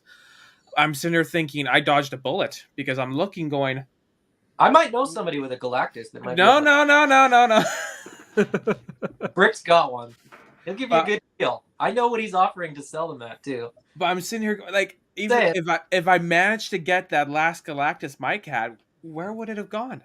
I have no idea. In bed with you. It's like a big teddy bear. It's like a small toddler, man. It is. It's insane. Just snuggle with the planet. Like, I already got the Razor Crest taking up a whole shelf. I don't need something else taking a whole other shelf. Trevor makes a good point here. He says, I've realized that often I just want to open the figure, see what it's like, play with it for 20 minutes, then realize I don't really want it long term. I'm learning to recognize that before ordering. I think that's a big thing. I think it is absolutely a lot. So my I'll be quick. Mine are pretty straightforward. Mine are a little bit different than some of yours. I'm not necessarily looking to like pre-order less as the way that I'm sort of setting up my rule. My rule is more similar to what Austin sort of mentioned. Pre-order things that like you need. And I've said this before, we don't need any of this. But that's, the tier 1 wants versus the tier 2 wants, I guess, is the way. Or 3 or 4. Like it's not on your list. It comes on, you're like, I should buy that. I need it. Yeah.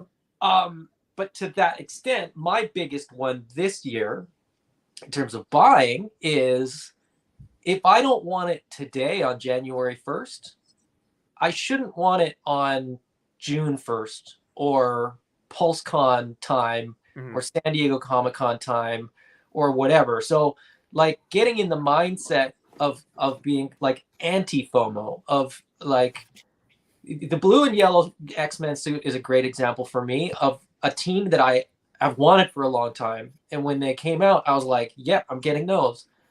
But if there's a team that's like, and I'm a huge X-Men fan, but if there's a team that comes out, and I have some of them, like some of the later versions of like the like Uncanny X-Force is a great example.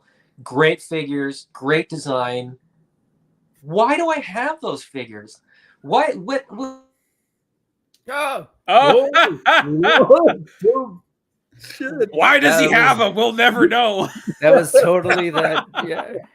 His That was phone the overheated. my phone just was like, no, you're not. You're done. You said X Force, and they came and got you. Yeah. That black gray team, right? They came in and Great team, like the gray and black suits. If you're not Yeah. familiar with them, look them up. The designs are great. yeah. But like, how many Wolverines do I need? How many? Like Phantom X is cool, but like, is that a figure that I really needed in my life? Probably not. So being more like conscious, like almost like making that spreadsheet of figures or characters that I want now, and when they become available, grab those ones. And when they're like just a random team that just happens to look cool, maybe I don't need that one. Yeah. And if I do, sort of, next resolution is to sort of budget better and not just like, oh, it's PulseCon, I should buy a whole bunch of stuff. It's like, well, maybe I need to sort of moderate sort of throughout the year how much I get, right? Because there's months that are really thin and months where, there's just tons of stuff, and just allowing that sort of cash flow to work a little bit better. To Austin's point, I try to pre-order, or I try to prepay as much stuff as I can, or at least stay ahead of my payments. Mike at eCollectibles is awesome, where something is coming a year out, he'll be like, pay whenever. I feel bad if it gets within like 6 months of the ETA and I haven't paid for it. But that's just me sort of personally, because I don't want him to sort of be stuck. Yeah.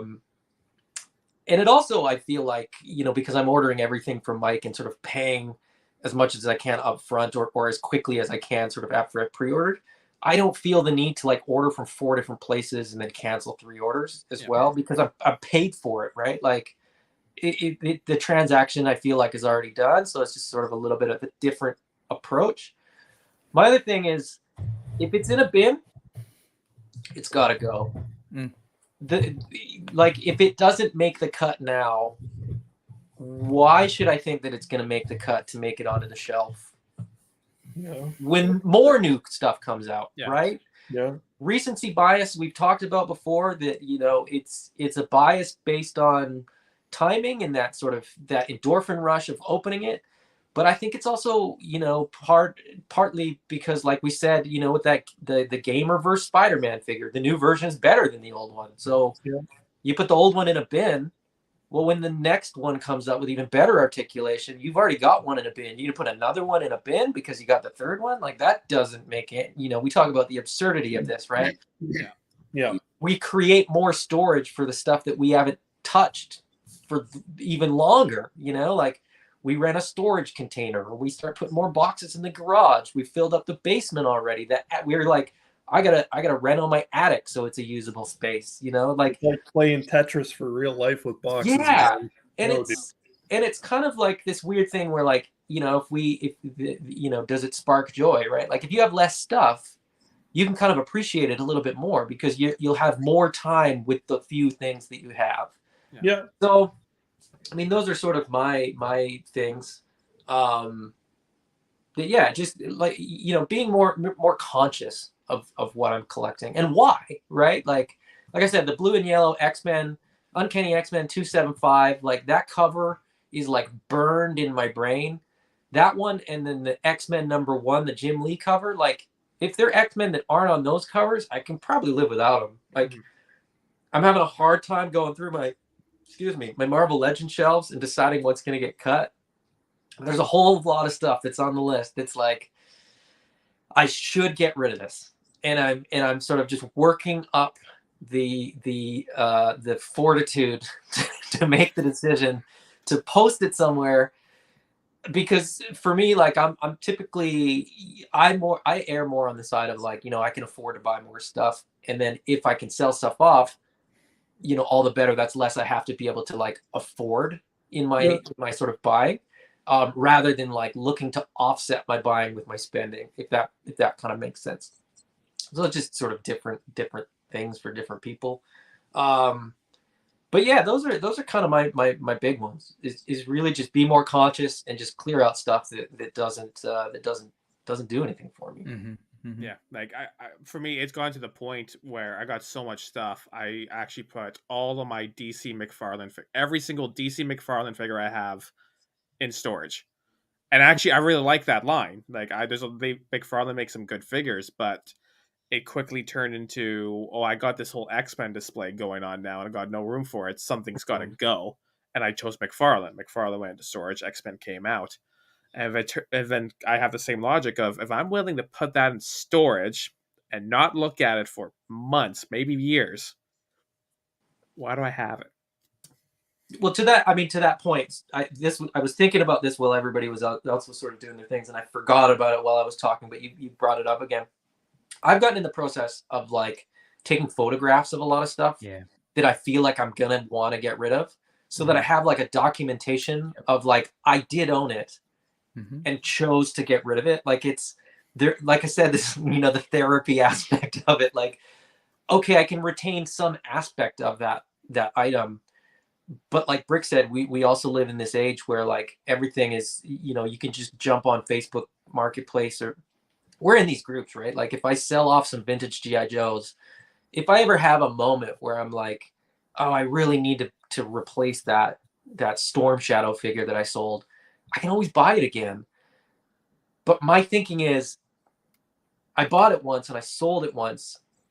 Will I ever buy it again? And it's sort of like, if I wouldn't buy it again, I probably don't need to hold on to it. You know what I mean? Like in the same way that like if it's in a bin, if it's not going to make it back on the shelf, would I buy it in the future, or has that sort of nostalgic refresh already happened, and can I now move on because I have the classified version and I don't need the 3 3/4 inch one that's frail and old and the plastic's brittle and the crotch is going to break and I've lost one of the swords and so on and so forth. Like I don't know. I think it's just sort of that healthy mental space of loving what you have, but limiting the anxiety that's sort of related to some of the other things that you have.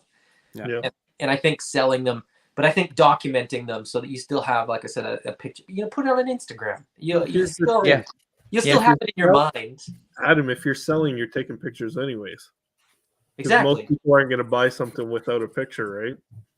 And that's kind of my process, is that I'll typically hold on to one of the pictures, even after I've sold stuff. I'll hold on to one of the pictures and just put it in, a file and say like, oh, this was part of my collection at one point, and it's not anymore. And but also, like I said, knowing that I could, if I wanted to again, like you can always replace this stuff at the end of the day. And I'm not saying that's the escape hatch. I love it. It's the escape hatch. It's like, we could sell all this stuff and you could replace it all, but would you? And it's sort of like, I mean, could you for the same value? No, I mean, but I mean, that's part of it too. I typically sell like below market value because like some of the prices of some of the stuff that I sell, I feel guilty about, because it's just a toy, and because that's me as somebody that has a lot of toys but doesn't consider myself a collector, right? Like this is not a museum. This is a playroom. This is so it's different people sort of have different perspectives, and none of them are wrong. They're just different. They're not. It's not right or wrong. It's just different. Yeah, and on the different perspective, like when I was talking about, I think I said we were in 2022, and I realized now we're in 2023. Who knows? I can Google something from my childhood or from 10 years ago or whatever, and I can find it. And I wasn't necessarily thinking about going back and purchasing them. I'm just saying, like, we live in a day and age where almost anything is accessible. Like that's how I got here, right? Was at one point I was thinking about something and I was like, oh yeah, had a conversation talking about Shogun Warriors, and it was like, oh yeah, what was that? The name of that one? Bring it up, and all of a sudden I'm in it, right? I mentioned earlier on here when you brought up that Streets of Rage image, I totally had that moment in Ratatouille where the guy eats the ratatouille and he like zooms back into his childhood. But that feeling right there is sort of like that. There's something about that I love. And then to sit here with a bunch of folks and be like, yeah, do you remember that? Oh yeah, what about that? That was amazing. There's that joy. And I guess what I'm finding is that the actual purchasing and hanging on to the thing, it does have its joy for sure. But truth be told, like having the conversations with people about a thing that I love and going back there sometimes is just as strong, if not stronger. Yeah. Like I really get into that, and then we vibe and we're like, oh, you had that too. And so to go back to the documenting thing, I'm all about that. That's why I like started the Instagram and the channel. It's like I can't see the actual toys that I had as a kid in some cases. In a lot of them, I just found out that my brother still has them in a storage space. So like that's awesome. But I've lived this entire time not having them, but I could always just Google something, be like, what were the Micronauts? And then I can even see things that I didn't know existed and just go down that rabbit hole without spending a dime and without having to worry about space or having to take the time to track it down and just being like, that was awesome. And I found that I could do that with a million things for free, relatively, right? Yeah. And so I'm kind of trying to find that balance. And I think I'm also like, I love creating. So like, I know Trevor was here and saying like, I bought these things. Like Trevor then takes this love of toys and then turns it into this whole other art form of taking pictures. And you do it too, Alice, right? It's sort of like, I'm going to take these pictures and create this whole other thing. That's amazing. And then like, the question is, do I still need the actual thing? I mean, or can I move on? And I have this moment, I have that picture and it lives on, or a bunch of video and behind the scenes stuff. Just make sure you back it up or whatever. And but more, like, and more on that point is, when I see guys like Austin, like Trevor, they take these fantastic fucking pictures, and it's almost like they're mythic fucking beings themselves. Because then I'll get it and take pictures. And I'm like, man, what the You're like, they must have got. It's like nothing I do is gonna make that figure look as good as these motherfuckers. Yeah. It's do. true. You know what I mean? It's like it's just that's how it is, man. But that's the thing. Like I don't. Problem is I have too many fucking hobbies, and I don't dedicate myself too much to one. Yeah, you know what I mean. So I'm stretched pretty thin between stuff. Like I do lots of stuff, but I'm not really good at any of it because I don't put enough time to it. It's like if something just doesn't naturally come easy to me, I don't necessarily put more effort into it. Like I like doing this and sharing my love of toys is easy because it comes natural. It's something I enjoy doing, whether it's talking on stream or just sharing pictures and stuff. It's just stuff that I do, but I'm not really good at any of it. You know what I mean? But I can appreciate the art in it. And there's some fantastic fucking photographers out there, man. And it blows my mind because I try and no. And that could be a whole other rabbit hole too. Like I just bought a new camera and lens. I'm going to be perfectly transparent. $2,400 later. And it's just, mind you, like I consider it the same hobby at this point because I don't take pictures of anything else. But it's still technically another hobby, and it's still a lot of money going into that. And that's the other thing I forgot to mention. And I know we've been going on for over 2 hours. I'll keep this short. But basically, when I buy things now, it's am I going to take a photo of this? If not, I'm going to hopefully not buy it at that point. Yeah. Well, as Austin mentioned, we are now over 2 hours, and this conversation I think could just keep going and spiraling out of control. As like 4 episodes in here. That's what's going on. When we go to the green room, it's not like it doesn't continue. Yeah, exactly. The big part of it too is that we finish these up and then we go on the crazier tangents once we're done, which maybe people know that, maybe they don't, but it's this conversation will end at 2 hours and 15 minutes, but it'll probably go on for another half hour after that. But we should call it because it will start to get a little bit crazy. Last thing I wanted to say was go hit up eCollectibles, order your Animal Warriors of the Kingdom figures. You won't be disappointed. They're going to be great figures. And no, I'm just kidding. If you don't want to buy them, don't. But if you don't want to buy them, are you even a collector? Like, I want that gorilla, man. The general You even thing toy, bro. just get Thane. That's it. You just need one. You just need one. But anyway, it's been a pleasure. It's been a ton of fun. When they come in, me and Brick are going to do a video, and I mean, you guys will feel left out. So that's all I'm saying. We're not invited if we don't have what he's saying. Okay, but here's the honestly, what they're doing. The figures look great. The comic book, there's gonna be the tabletop game. Like you're gonna be playing with your figures. Like that's part of it for me. Like the part of the reason that I absolutely love it is like the more I talk to Jason and Jeremy, the more I'm like, this is the toy brand that I always wanted to exist. It's anthropomorphized animals plus comic book plus a game where I'm playing with my toys. The articulation's great, on and on. I could go on.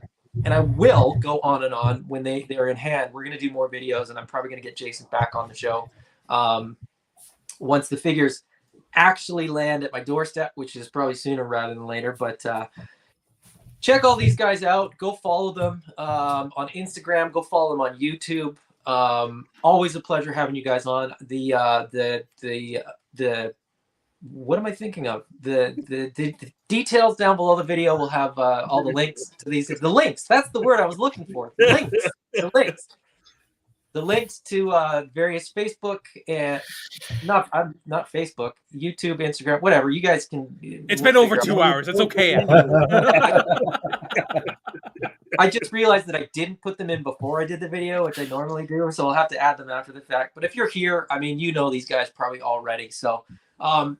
If you've had fun with us, please like and subscribe. Hit that notification button as well if you want to be alerted when I do random video. They're not even that random, but when I do open late videos, it's kind of any random evening. It's been a pleasure. I'm sorry if I didn't get to everybody's comments. I hope I got to at least one of everybody's comments that has commented. If not, I apologize. There's always next time. You can come back next time. We will be doing this again very, very soon. It's always fun to have you guys on. Thank you for joining me. And we'll talk to you guys again very, very soon. Thanks for watching.